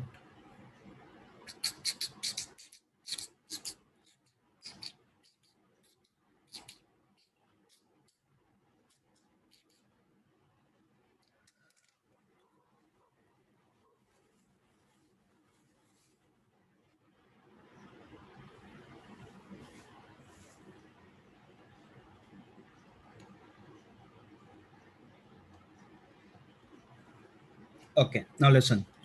Next, what we are taking up is section 139.8, which is on casual vacancy. Now, first doubt that should arise in the mind is, what do you mean by casual vacancy? At least you know the meaning of vacancy. Can I say vacancy means something empty? Correct. So basically, when I say something empty, what do you mean by that? It means a situation where there is no auditor. Repeating. Casual vacancy, in simple words, if I tell you, is nothing but a situation where there is no auditor. So can I say when there is no auditor, there is a vacancy? And that vacancy here is known as which vacancy? Casual vacancy. So there is no definition of a casual vacancy, but the meaning is any situation where there is no auditor. First, is this much okay? Okay. Now, having understood that, doubt arises in the mind. If there is no auditor, is it okay? No. Should there be an auditor? Yes. So can I say if there is a vacancy, the second step to vacancy is to fill up the vacancy? Repeating. First, there is a vacancy. Acha, when can vacancy happen? There can be various reasons for that. Just to give you a few examples of vacancy. Can I say auditor can be disqualified? If the auditor is disqualified, auditor will go away. Bye-bye. Thanks for coming. Then vacancy. One more example. Say ultimately the auditor dies. Now I hope it is bye-bye from life only. Then use common sense. If it is bye-bye from life only, can I say there is a vacancy? One more example. Say ultimately he gave a resignation. He does not want to continue in the company. Then he is like, "Arey, what dash company you are? I don't want to continue. I'm going." Then ultimately use common sense. Can I say again vacancy? One more example. Say company appointed a firm as an auditor. Firm. Now, can I say in firm there are partners? But can I say if there are partners, there can be disagreements? Can I say if there are disagreements, they may also decide to dissolve the firm? Now use common sense. If the firm gets dissolved, can I say there is no auditor? Because I hope his appointment was made in the firm's name. But if there is no firm only, firm has been dissolved, then there is no auditor only. And if there is no auditor, whenever there is no auditor, what is it? It is a casual vacancy. So examples are like disqualification, dissolution, death, then ultimately resignation, etc. All cool? All cool. So once you have understood that, okay, what vacancy is, obviously you cannot keep the vacancy. You have to fill up the vacancy. Then doubt arises, who will fill up the vacancy? That depends upon whether the vacancy has happened in a non-government company, come on, or it has happened in a government company. Perfect. Now, if it has happened in a non-government company, then further, you will have to check the reason for vacancy. Now, reason are divided into two categories. One, resignation. It means who gave a resignation to whom? Correct. The auditor gave a resignation to the company. That company, bye, I'm going. Thanks for coming. So ultimately, since the auditor is going, it is a casual vacancy, resignation. Second is other than resignation. Now, when I say other than resignation, give me examples, please. Correct. Can I say here there is death? All DDs will come. Arey yaar. Wait, no. Acha. Then can I say there is disqualification? Come on, yeah. Then can I say there is dissolution of the firm? Come on, yeah, etc. So these are examples which is resignation or other than resignation. Other than resignation. Acha. On the other hand, when you talk about government company, here there is no such bifurcation. Here it can be for any reason, whether it is resignation or any other reason. Wait. Firstly, casual vacancy, who will fill up, will depend upon whether it's a non-government company or it's a government company. If it is a non-government company, it will further depend upon the reason for vacancy. Now, if the reason for vacancy is resignation, who gave a resignation to whom? Auditor gave a resignation to the company. Then the appointment. See, when I say fill up the vacancy means what? Auditor will have to be appointed, no? Then we are discussing who will appoint, who will fill up. If the reason for vacancy is resignation, then the appointment will be made by the BOD within 30 days of the resignation. But this is importantly not final appointment. It is provisional appointment. It is subject to approval by the shareholders, and they have to approve that in a general meeting, which is to be held within 3 months. Understand the entire scenario, huh? Firstly, who gave a resignation? Auditor. To whom? Company. See, now why resignation is such an important matter? I'll tell you the reason. Whenever the auditor gives a resignation, can I say definitely something is wrong? What is the major reason that auditor gives a resignation? The major reason is he is not comfortable with the management. He is not comfortable working with the company. Therefore, he gave a resignation. Doubt. Why is he not comfortable with the management? Because of the attitude of the management. There are high chances. What if the management is not giving the requisite information to the auditor on time? I asked to the management, batao. But they are not batawing only. So ultimately, how can I do audit? I asked to the management, please give me access to some books of accounts. I want to talk to some few people in the organization. Let me talk. Management is not allowing. It means I am not allowed to do my work properly. And therefore, ultimately, since I'm not able to do my work properly, it is better not to do work at all. And therefore, I decided I don't want to work like this in an environment where I'm not able to do freely my work. Then it is better. I will resign. So I resigned. Then use common sense. My basic reason for resignation is the attitude of the management. Now think like this.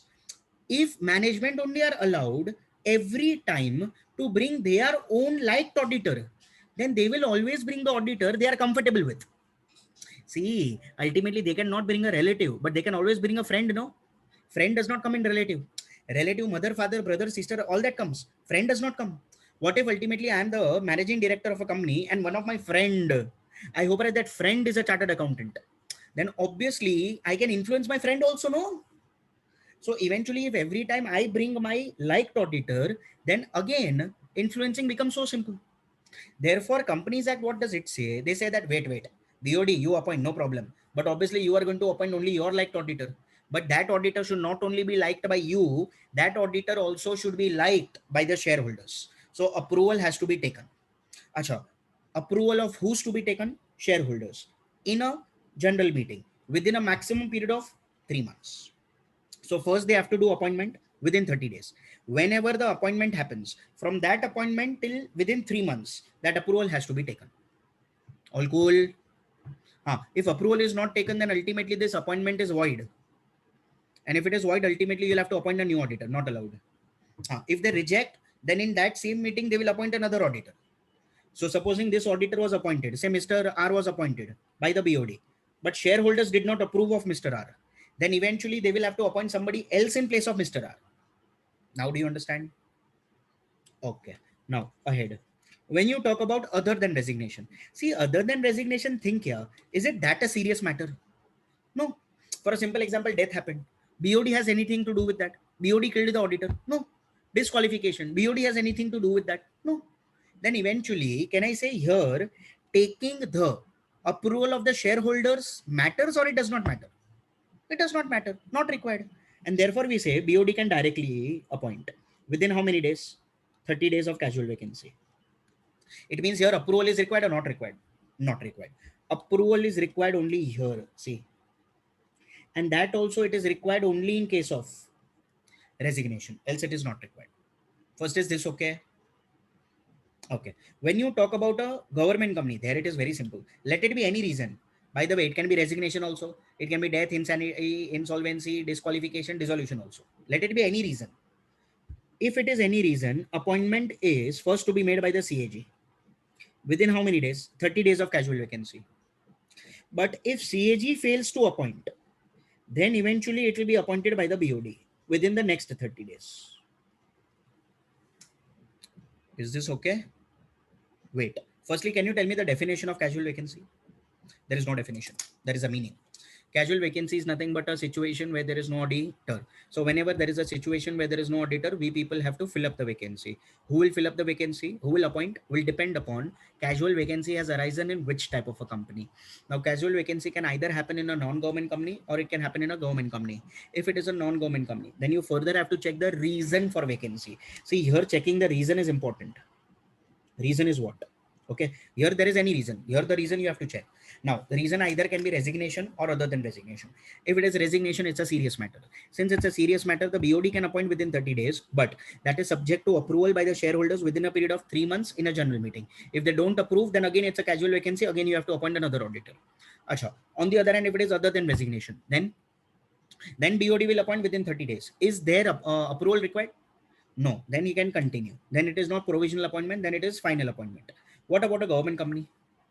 Firstly, reason, if it is resignation, then what?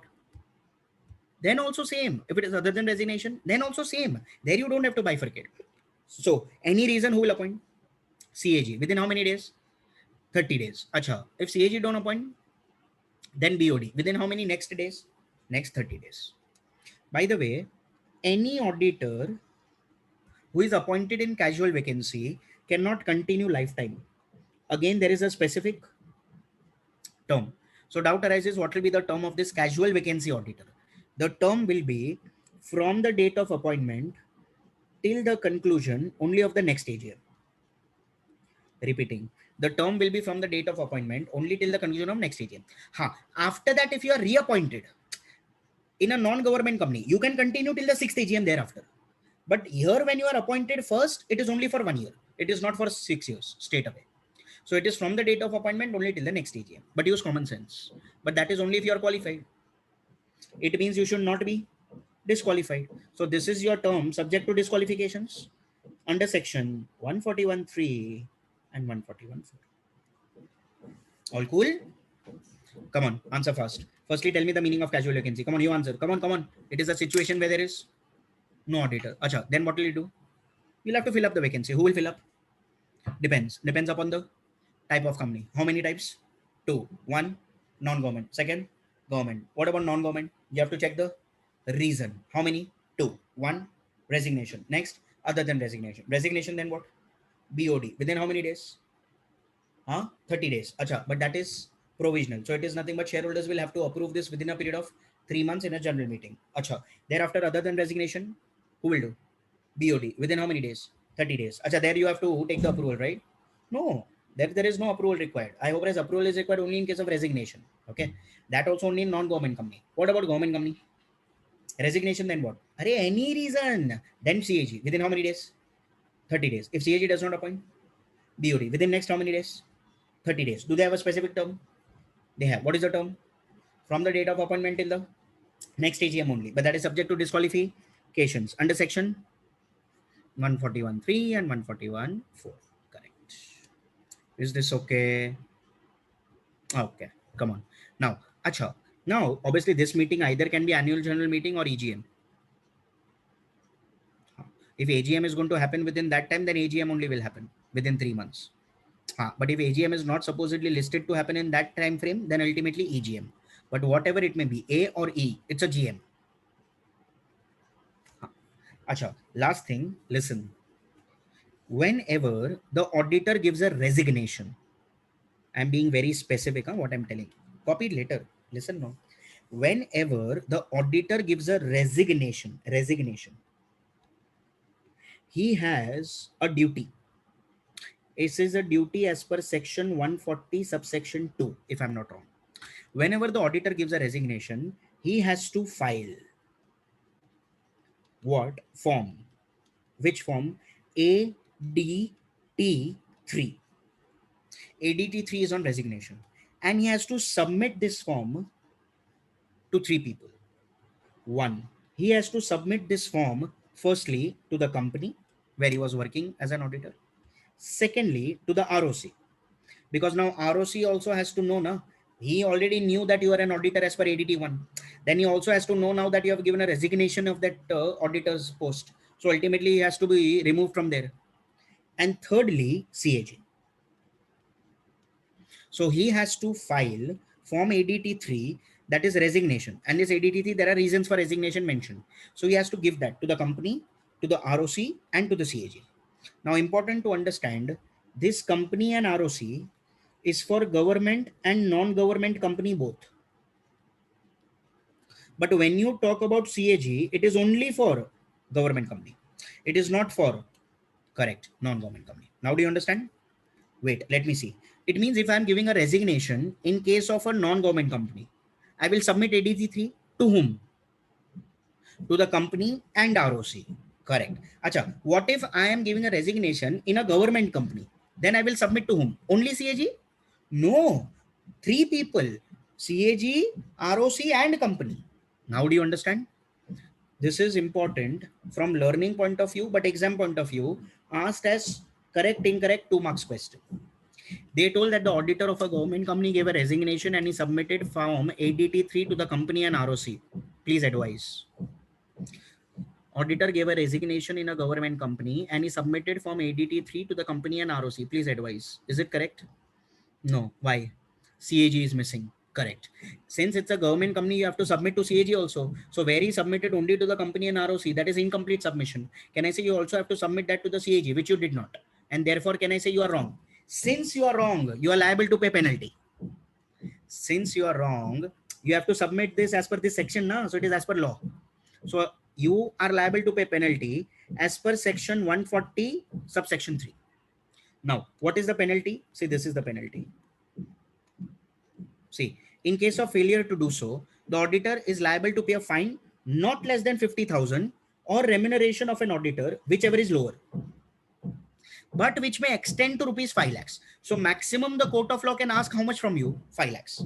But that is maximum in a very harsh case that you have not submitted to anybody. Okay. Otherwise, it is 50,000 or auditor's remuneration, whichever is lower. Acha. Now, supposing if I tell you, listen, no. Supposing auditor's remuneration is say 1 lakh rupees and minimum fine is greater than equal to 50,000. Say court of law has decided 70,000. This is auditor's remuneration. This is fine. The penalties you have to pay whichever is less. So can I say you have to pay 70,000? But if at all the court of law thinks you have not submitted to anybody and you have done very harsh, then it can go up to maximum of 5 lakhs. It can be 3 lakhs also, 4 lakhs also. Then this is not relevant. Then they can decide up to maximum 5 lakhs. All cool? All cool. Wait. So whenever the auditor gives a resignation, as per section 140 subsection 2, he has to submit which form? ADT3. To whom?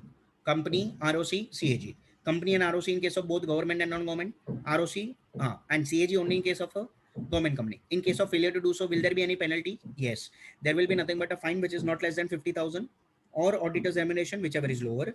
But whatever it is, the total can go up to maximum of rupees 5 lakhs. All cool? All cool. Come, let's knock it off. See, this is your casual vacancy. One of the very important sections that we have in company audit. See, firstly, non-government company, you have to check reason, resignation other than resignation. On the government company, it can be any reason, CAG within 30 days. If CAG fails, BOD in 30 days. In case of resignation, BOD within 30 days, subject to approval by shareholders within 3 months in a general meeting. Other than resignation, BOD within 30 days. And for both of them, the term is same from the date of appointment till the next AGM only, subject to disqualifications under 141.3 and 141.4. Thereafter, see no. As per section 140 subsection 2, in case of resignation only, the auditor shall file within 30 days form ADT3 to the company, ROC, CAG. Company and ROC is for both government and non-government company, and CAG is only in case of government company. In case of failure to do so, as per section 140 subsection 3, okay, the auditor shall be punishable with a fine of 50,000 or auditor's remuneration, whichever is less, but we can exceed to rupees 5 lakhs. Come on, finish it. Copy this first. Remuneration is not for 1 month. Remuneration means total remuneration for audit. Supposing I am doing audit of X Limited for say 2 lakh rupees, then 2 lakh is my auditor's remuneration, not for 1 month. You are not calculating pro rata. Entire remuneration, yeah.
Yeah, I am.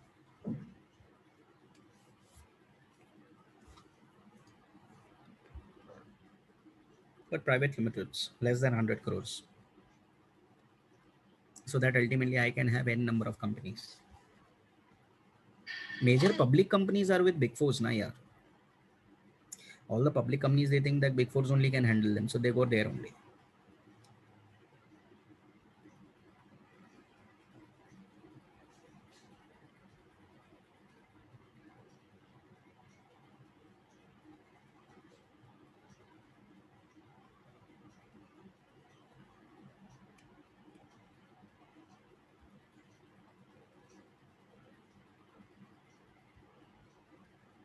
There's no reason for that. Yeah. I mean,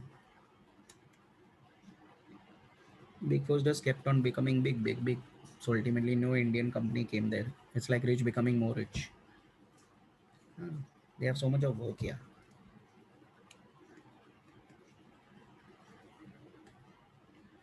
No. In lockdown, also people earned so much. The rich people. I know. We were wondering what is happening. Anna, come on, copy.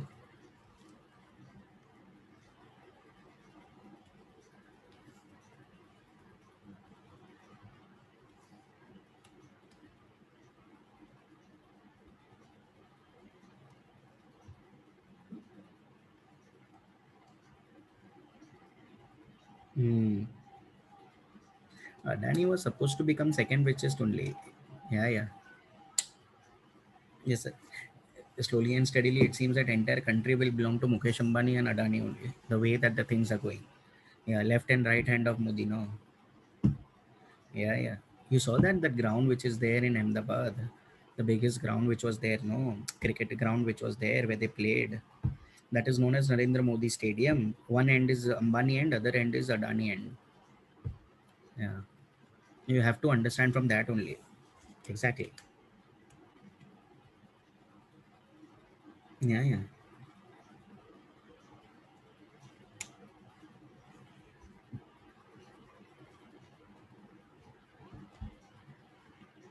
Ah, yeah, huge criticism. What to do? But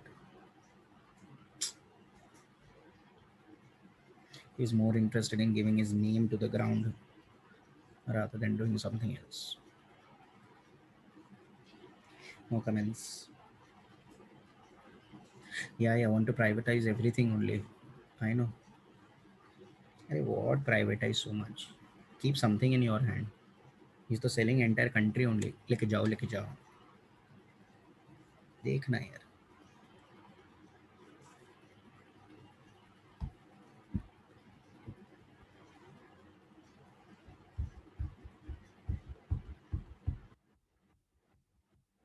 Definitely.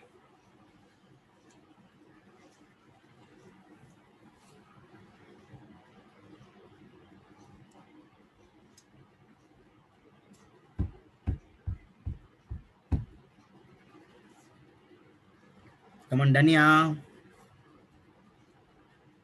Come on, yeah, last minute, finish it. Then we have two sections, and then thanks for coming. Yeah. Chances are there that sometime I may leave you early, not sure. Let's see. Now don't start a sar. Sar leave wali sar. Sar.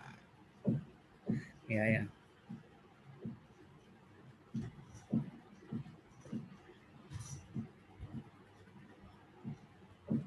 Total how many hours needed to complete syllabus? For me, it is around 65. Yeah. 60, 65 approx minimum. For you,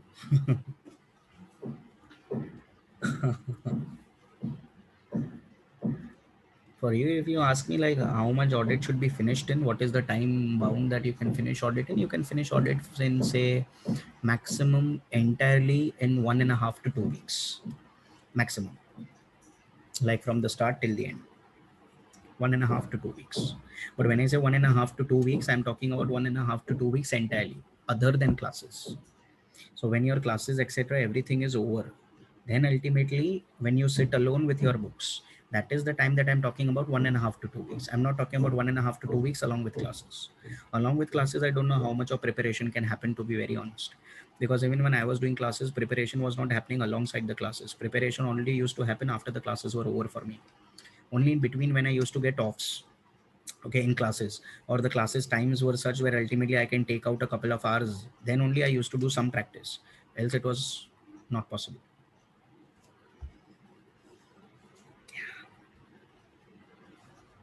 No, total audit only for 2 weeks. You can make your plan where you have auditing as theoretical subject and one more practical subject along with auditing. So ultimately, in that scenario, obviously in 2 weeks it will not get over; it will exceed that. But obviously, along with that, you have nothing but another subject also to do. So ideally, what you can do is, if you make your timetable, you can make your timetable in such a way where it is one theory, one practical. You can do that also. In the morning and the afternoon, you can basically, in the morning you do theory. In the afternoon, basically when you are a bit sleepy, you do practical because you are doing sums. Then again, you can take up a bit theory, and at the night again when you are sleepy, you can do some sums. So basically, you can plan it like that. Okay. I used to plan basically not like that. I used to plan basically subject wise. So if I take up nothing but theoretical in the first place, then it was theoretical entirely. Then in the entire day, I was doing nothing but theory only, like that. Obviously, that depends from person to person how you want to take it. But yeah, general per day, how many hours to take up? How many hours depends here. When see, it depends upon what it depends upon. Firstly, when your batches get over, then only I'm telling. See, when I say anything relating to preparation, I'm talking about preparation after classes are over. I'm not talking about preparation whilst the classes are going. Don't ask me that at all because I don't know of that. To be very honest, because I did not do anything much, so I cannot tell you much. But yes, after classes are over, I can definitely tell you it can go up to 15 to 16 hours a day. But that 15 to 16 hours a day only goes after 2 to 3 weeks of sitting slowly and steadily. So it starts with 6 hours, 7 hours, 8 hours, then it goes slowly and steadily up above. That is how you get. Come on, you're done. Come on, let's go ahead. Next one. Listen. Now, no, Re Fatima. I scored 58. That's it. I did not get much, but it was good enough here for me to at least clear. But now I'm preparing you to get 80, no? Huh. Acha. Now listen, no, listen.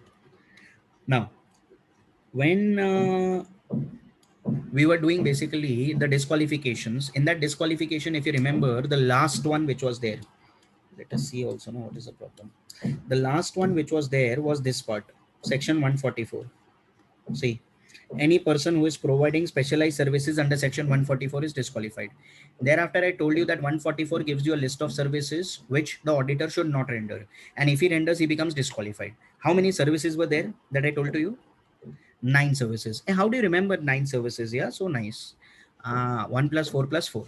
Now, this in the exam gets separately asked for 5 to 6 marks. Okay, it is that important. Now, listen. Which services? These services. We'll understand one by one. Listen. Firstly, don't write anything, just focus first. Which services are not allowed as per section 144 of the Companies Act 2013, which are to be rendered by the auditor?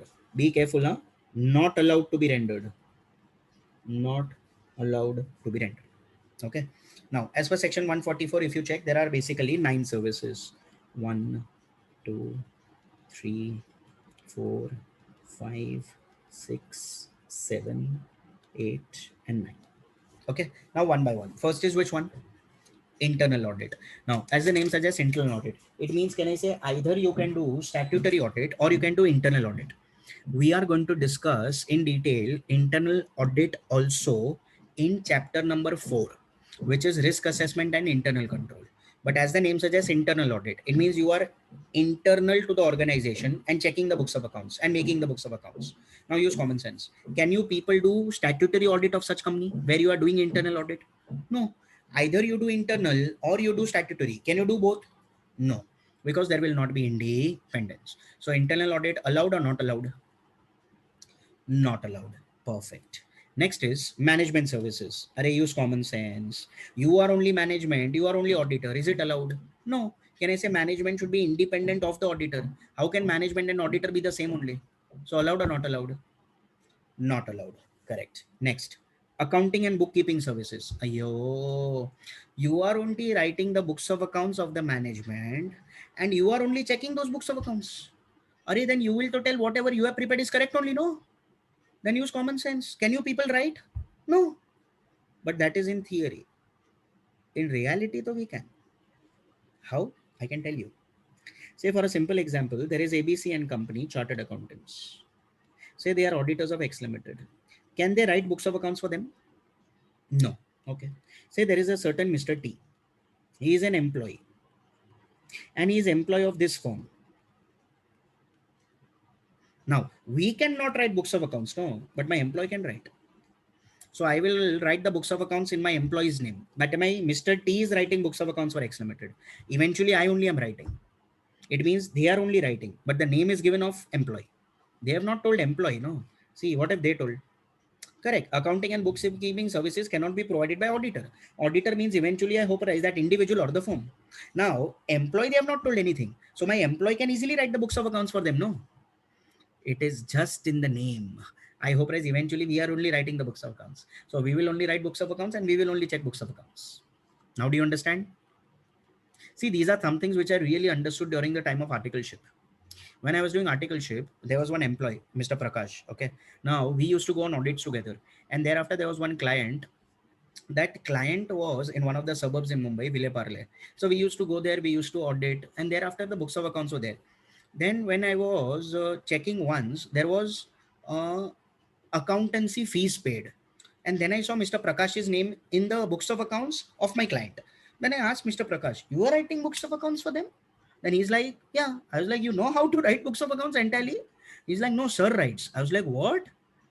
Then I realized, oh, sir is writing books of accounts, but it is in your name. And I realized why it is happening when I studied inter-CA. So when I studied inter-CA, I used to, oh, acha, bloody, if sir writes, sir was disqualified. But now sir is not writing, but you are writing on behalf of sir only. So eventually money is taken by sir only. I hope you followed. See, so let them tell no. It's okay. No, not allowed. No. Okay. We will find some other way to make it allowed. See, that is what is the problem in India. No. Why are there so many laws?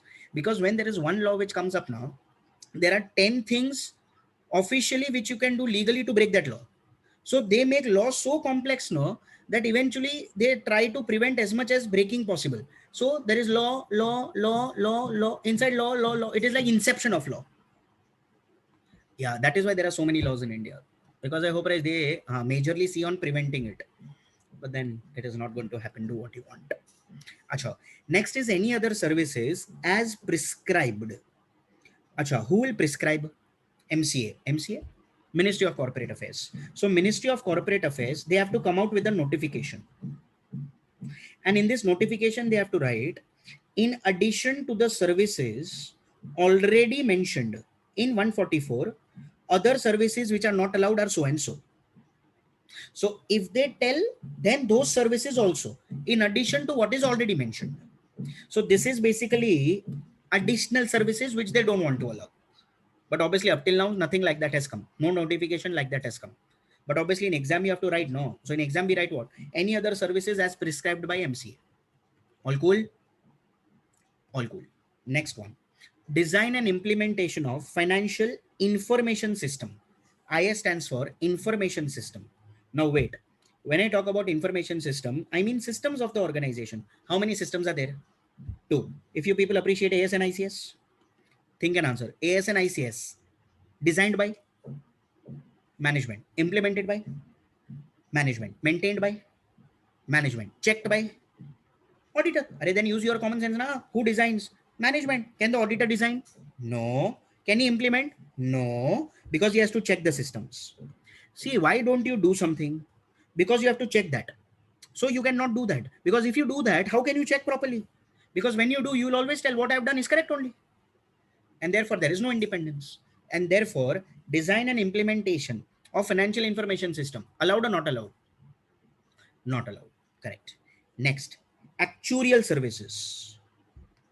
Not actual, actuarial. You know what are actuarial services? Have you ever heard? See, actuaries basically help in valuations also. Actuaries is one of the courses which has too many examinations which are to be given. The latest that I had heard was 51 exams where you want to become an actuary. Okay. Now, actuaries basically, they also help, yeah, related to insurance, related to provisioning, gratuities, how much, yeah, everything. Yeah, related to stats basically. Say, valuation you want to do. Okay. Okay. So, say balance sheet is there of the company and there is land and building. 400 crores. I've given you this example also for expert. Now, I want to know what is the value of this land and building. Now, can I go in front of land and building and stare? I'll come to know 400 crores? No, I'll never come to know. So, can I say I may use certain expert? That expert can be one of the actuaries also. Actuaries help in valuation also. So, they will help me to find out a value. Use common sense. Use common sense. Can I only find out the value? Can I do that? No. Array, if I do that for the company, I have found this valuation, then how will I check the value? So company has come to me, Rahul, find the value. So I did 400 crores company. Now I am auditing 400 crores. Ayo, who told? I only told. So I will never doubt only, no. So I will always tell whatever I have told is correct only. So eventually I can do or I cannot do. I cannot do. So actuarial services are also not allowed. Similarly, I hope as they have insurance. I hope as there in organizations, there are nothing but I hope realize so many workers. So ultimately you have to pay them gratuity. So how much gratuity, etc. to be paid. So you'll have to do a provisioning. I cannot help in that also because I have to check that whatever provisioning they are doing, whether it is correct or not. And therefore actuarial services, allowed or not allowed? Not allowed. Now, okay. Okay, come on. Next one. Rendering of outsourced financial services. Wait, again. Rendering of outsourced financial services. Now, what do you mean by that? Understand. Very simple, yeah. You understand outsourcing? Correct. I hope rise. Outsourcing means you are not doing it directly. You are getting that work indirectly. So that is known as outsourcing, basically. Okay. Yeah, like a BPO. Let us take an example. Listen. Say X Limited. I am Mr. R, chartered accountant. Say X Limited went to Mr. S, who is a chartered accountant. And X Limited told to Mr. S, maintain books of accounts for us. Okay. Mr. S is not auditor. Huh? X Limited is telling to Mr. S, just write books of accounts. Can Mr. S write? Yes. He is not auditor. If you are not auditor, you can write books of accounts. No. I am telling auditor is prohibited from doing all this. If you are not auditor, you are not prohibited. No, you can do. Acha. But Mr. S told we cannot write because we don't have that much time. So Mr. S is not writing books of accounts, but Mr. L told to Mr. S told to X Limited, wait, I have one of my friends, Mr. R. He is also a chartered accountant. He will write books of accounts for you. Now use common sense. If I am auditor of X Limited, now if I'm writing books of accounts, am I writing it directly for X Limited? No. Can I say this was outsourced to me? Outsourced by whom? S. To whom? R. But use common sense. Whether I do directly or whether I do indirectly means the same thing only, no? So eventually, even if I'm writing books of accounts, I cannot tell like this. I am writing on behalf of Mr. S. I am outsourcing the work. Outsourcing is allowed. No. You cannot render outsourced work also. Because if you render outsourced work, it is indirect. So they are telling you not directly also. They are telling you not indirectly also. All cool? So see, understand the wordings what they have written. Rendering of outsourced financial services. So you cannot render anything which is outsourced to you. Okay. Next, investment advisory services. Or it means you should not give your client investment advice. It means I should not tell to my client, okay, buy Lincoln Pharma, buy ITD Cementation, buy Bajaj Finance. I cannot tell like that. Okay, you invest in so and so. I cannot tell. Why? They are telling no.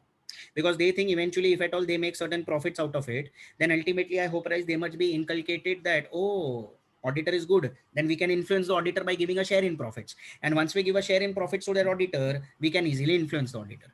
So investment advice not to be given, but use common sense. Will you stop? No, you will give no. If you have brains of investing, why will you not use your brains to make money? You know how you should make money? I'll tell you. You should easily make money by taking cash from them. Don't have a book entry. For a simple example, if I'm giving them advice, okay, invest so and so, go. I hope, will I do that free? No. Then if I'm charging money, if I'm charging fees, take money in cash. Eventually it is cash only. There is no entry in the books of accounts. Who will prove what? Nothing. And management can show that cash as some expense. I am only auditor. I only will approve. Yes, yes. One more example. Today I gave you that example of fair value rent. You remember 50,000 was fair value. Ultimately, I hope then I'm allowed. But in reality, it may appear at arm's length. In actually, it may not be arm's length. I can tell you how. Say I am Mr. R. I have to pay 50,000 to X Limited. Can I say this is rent? Obviously, I will pay by check to show the book entry. In return, say I take cash, 40,000. Use common sense. There is no entry for this. Eventually, what I'm paying is only 10,000. So in reality, it appears to be arm's length. But I hope actually it is not arm's length. It is not at arm's length. Now see, now you may feel, I is so rude. ITD is up 8%. I know I've invested, so I know. See, why ultimately I told you, I'm telling you all this, because when you people will do articleship, you will come across so many number of things like this now that you will suddenly feel what is happening. You will feel like, oh my God, there is so much of fraud, but you have to learn fraud. Why? Because you have to prevent it. You can prevent the frauds only if you know frauds. No. Yeah. So I will teach you many frauds during the course of the subject. In fact, there is one chapter which is only on frauds. Yeah. Now you are interested suddenly only in that chapter. Because why? Because your brain runs like that. Because you have a brain which is more destructive than constructive. Why? Because you are a human being. That is how it is made also. The first thing enters is nonsense, second is sense, and the last is common, if any. Yeah. So now focus. Yeah. So where were we? Here. So don't give any investment advisory services. So we'll tell, okay, we'll not give. Go. Go now. Take your face and get lost. I will give. I will take cash. You go. No entry. And lastly, investment banking services. Just to give you one example of investment bankers. Investment bankers basically help during the issue of shares also. I don't know how many of you have heard. Supposing if I want to come out with an IPO. Okay. So can I say there has to be an issue price, a price band? What do you think the issue price is decided? How it is decided? You think that eventually the chairman of the company, he will sleep at the night, whatever in the dream he will get, say 450, then 450 is issue price, like that. Or say during 1 week, there'll be a dream. Every day he will take issue price of the dream, and then you will take average of the dream issue price, like that. No, that's a weird way to have an issue price, right? So how do you get issue price? Issue prices are decided basically on how much money you want to get and what are the number of shares that you are willing to issue. Now that also depends upon the demand and supply of your subscription. That is decided by somebody who are known as merchant bankers. These merchant bankers are basically investment bankers. So investment bankers help in the issue of shares. One of the things. Now use common sense. If I become investment banker for the company, can I become auditor of this company? No. Reason, I have to check whether ultimately the shares are issued properly or not. I will do this in this chapter only when I do duties of an auditor. You will come to know this is duty to check whether the shares have been properly issued or not. Now, if I have to check that, how can I do that? I already told you, if you have to check something, you cannot do that thing. Because if you do, you can't check properly. All cool. That is known as investment banking services. So how many services do we have? Come on, fast, fast. One, internal audit, management services, accounting and bookkeeping services, any other services as may be prescribed, design and implementation of financial information system, actuarial services, rendering of outsourced financial services, investment advisory services, and investment banking services. All cool?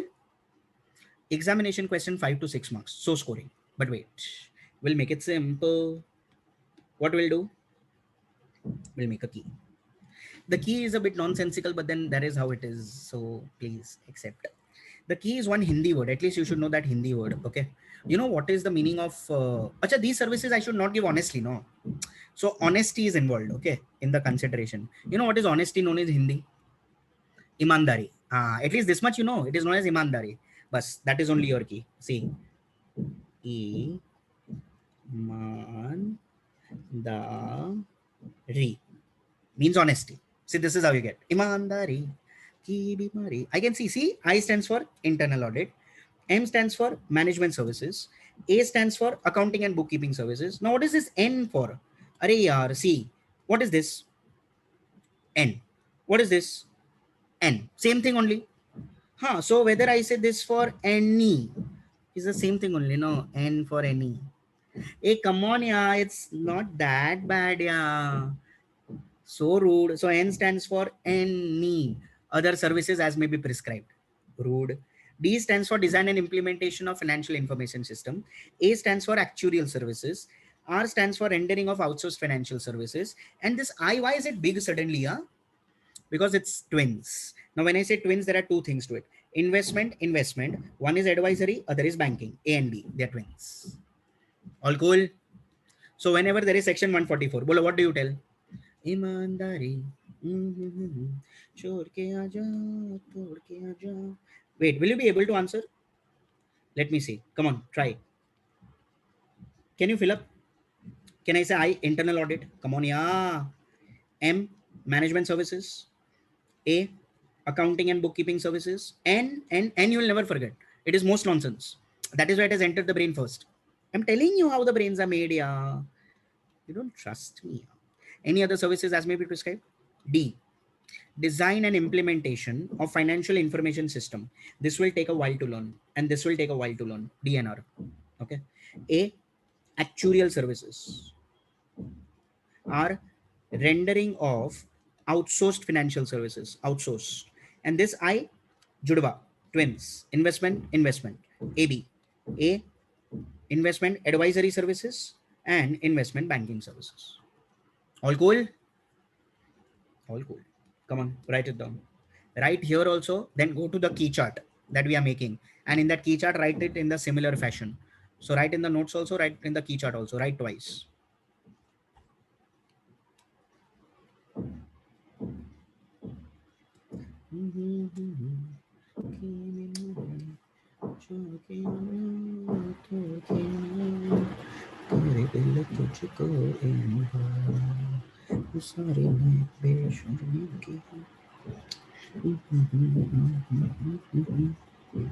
एक तुम एक मैं और dim dim ये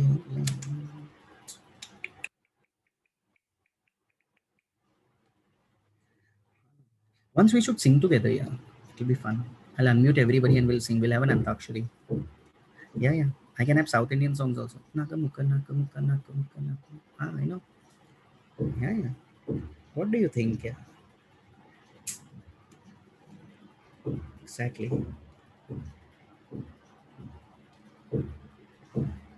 And that also. Appadi pode, pode, pode, appadi pode, annale. Yeah, yeah. We used to sing this in class so many times. Yeah, it's fun. Prabhu, what has happened to you, Prabhu? You're losing control, Prabhu. You wanna sing, Prabhu? Sandeep, lol.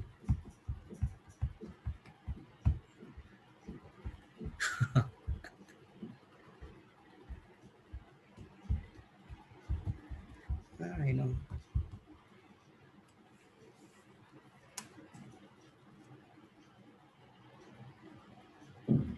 Hey, I told you to find the key for principal aspects here. Give your brains a chance, no? I know it is not that useful, but try giving the brain a chance, no? See whether it works. नहीं नहीं ऐसा नहीं बोल रहा हूँ यार ऐसे क्या देखती है तू well, at least you can try once principal aspects. Yeah, Rishabh tried to make a key. It was nice only. Then I had that V वाला thing जो था ना ऋषभ, that तीन चीज है वो click नहीं होगा एग्जाम में. Try to find a key. No, come on.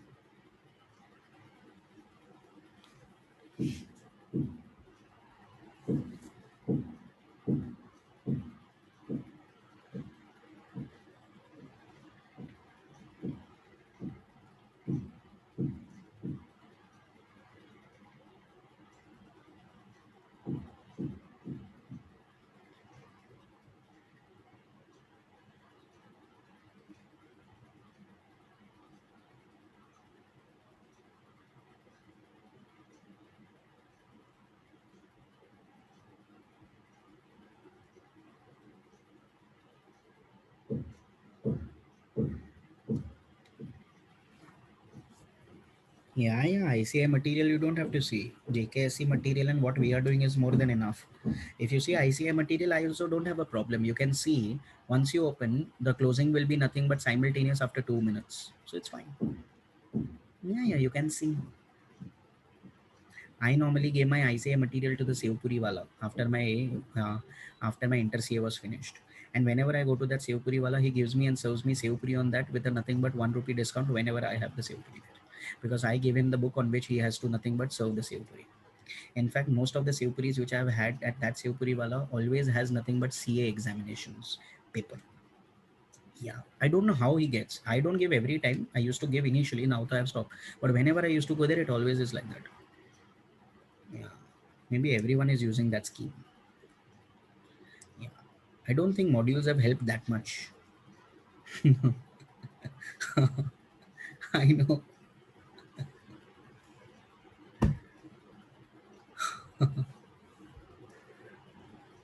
Yeah, yeah. Somebody are like, if you eat a sev puri from that, then you will get the content of the book. Content of the book goes through the food. Are you mad? I mean, even after I ate that sev puri, I used to see the paper. Still, I used to not read. It was that bad. I know. Yeah.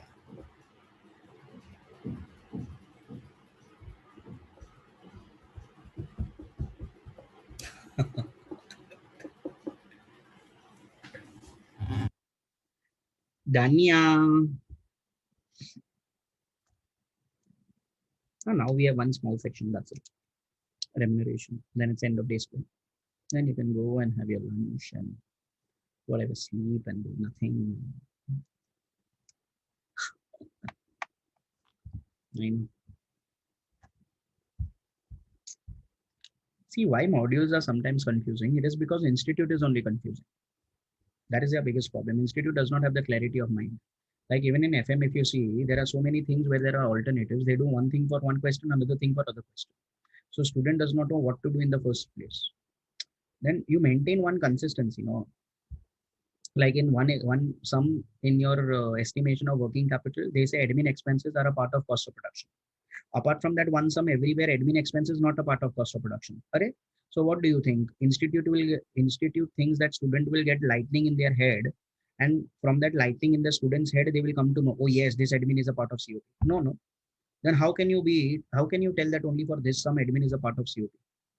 So they always try to confuse the students because they themselves are confused. They don't want to maintain consistency. That is their biggest problem. But then, yeah, what to do? That is how it is. Inherent limitations after all. You have to stay with them, live with them. Come on, yeah, done, everybody. So remember, when I say section 144, Imandari. How many services? 9. How will you remember? 1 plus 4 plus 4. And the key to remember? Imandari. बस पर अभी कितना गाए चला जा. Now, the last section for the day, which is again very simple, it is regarding remuneration of an auditor. Now, when I say remuneration, can I say it is money for the auditor? This is covered by section 142.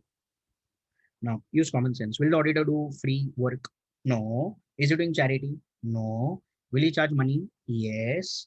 Can I say when he charges money, that amount has to be fixed by somebody? Now, who will fix the remuneration? Obviously, auditor will be one party to fix the remuneration because it has to be told to him. He should agree to that. Management only if they will fix 5 rupees. In 5 rupees, will auditor do audit? No. So obviously, auditor is always a party to fixing the remuneration. But who will fix the remuneration on behalf of the company will depend upon whether you are talking about the first auditor or you are talking about the subsequent auditor. If you are fixing the remuneration of the first auditor, then it is directly to be fixed by the BOD. Obviously, auditor knows what they are fixing. Always remember, auditor is always a party to fixing. But you are talking on behalf of the company who will fix. Then on behalf of the company, if it is the first auditor, who will fix is the BOD. When you talk about the subsequent auditor, it is either the shareholders or the BOD as decided in the meeting. So when there will be a meeting means basically AGM because subsequent auditors are appointed at AGM. Then the BOD will tell to the shareholders, shareholders, we are proposing to fix the remuneration at so and so amount. Do you all agree? Then shareholders will be given a right to fix. If they tell yes, then fixed. If they tell no, then they will propose how much and will be fixed by the shareholders then in the meeting. Acha, what if the shareholders tell like this? No, we are not interested. BOD, you only fix it. Then can I say BOD will fix? So it is either to be fixed by the shareholders or to be fixed by the BOD as it is decided in the meeting. But when you talk about the first auditor, it is always to be fixed by the BOD. Now, important to understand is when you talk about remuneration, it includes something, it excludes something. Now, what does it include? It includes any expenses. Acha, an example of expenses. Say for a simple example, food expenses. Say I am auditor, audit happens at the office of the client. So I will go there. I will order some food, but I hope realize I'm on audit. So eventually that food expenses can be reimbursed by the client to the auditor. So who will reimburse the expense to whom? Client will give it to the auditor. So it is a part of auditor's remuneration. Acha. And also any facility provided. Just to give you a simple example, say ultimately I have an outstation audit. You understand outstation audit? There is a chance that eventually the office is in the city, but they have stock which is in the go down, and that go down is outstation. So now to check the stock, I will have to go outstation. So when I go outstation, it is not only for one day. I may have to stay a few days. When I stay a few days, eventually I incur boarding and lodging expenses. Say that boarding and lodging expenses are incurred by the client only. Then can I say client is providing a facility to me? Then ultimately that facility is also a part of auditor's remuneration. I don't have to pay. It is included. Now do you understand? Important to understand now is expenses and facility, whether they will be a part of remuneration or not, that depends upon the meeting between the auditor and the management. In other words, that depends upon the terms and conditions entered. If the remuneration, which is your fees, is too high, then they will not reimburse anything to you. Then they will be like, Arey, your fees is too high. No, you only incur. We will not give. That should be decided in the terms and conditions only when they are doing meeting. Acha. But if the fees is moderate, or they decide, okay, we will reimburse you expenses. Okay, we will reimburse you any facility amount. Then I hope as it is a part of your remuneration. Now do you understand? So basically, when I talk about remuneration, it means basically three things. FEF, fees, expenses, facility. Fees will always come. Expenses may come, may not come. This may come, may not come. That depends upon nothing but the terms and conditions. All cool? And lastly, it excludes what? It excludes any remuneration received for any other services. When I say other services means what? Other than audit. I'll give you a simple example. Say for a simple example, the client tells to me, Rahul, please file our income tax return. Rahul, please file our GST return. Now, if they are asking me to file GST return, tax returns, am I going to do it free? No. Am I going to charge money? Yes. Is it a part of my auditing remuneration? No. Can I say this is other remuneration? So does it come under auditor's remuneration? No. Is this okay? Okay, come on, answer. Firstly, remuneration of the first auditor fixed by the BOD. Thereafter, it is fixed by the BOD or shareholder, as the case may be. That is decided in the meeting, basically AGM. Thereafter, it includes two things, expenses and facility. Acha, expenses and facility, obviously, whether they'll be there or not, that is debatable. Debatable or rather questionable. Depends upon nothing but terms and conditions. Whether eventually they have asked or they have not asked. If it is there, then it is included. If it is not there, it is excluded. But fees is always there. But yes, it does include expenses and facility. And it excludes what? Any remuneration paid to the auditor for any other services which is other than audit. All cool? All cool. Come, let's finish off. Rotation we'll do tomorrow. It's a big section. This part. Come on, finish it off.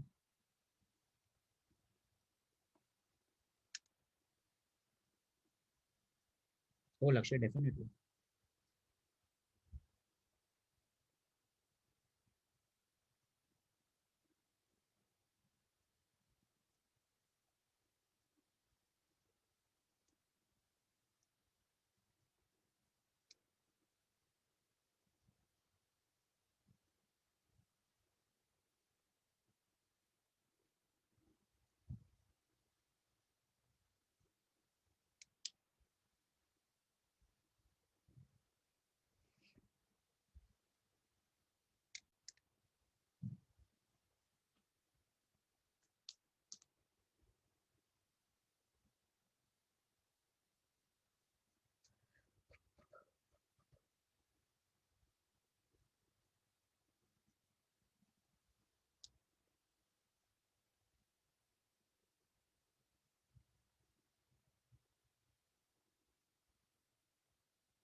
Come on, Danya.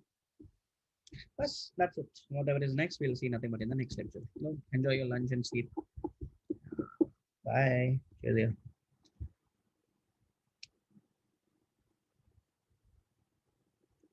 Yes, ma'am. How can I help you?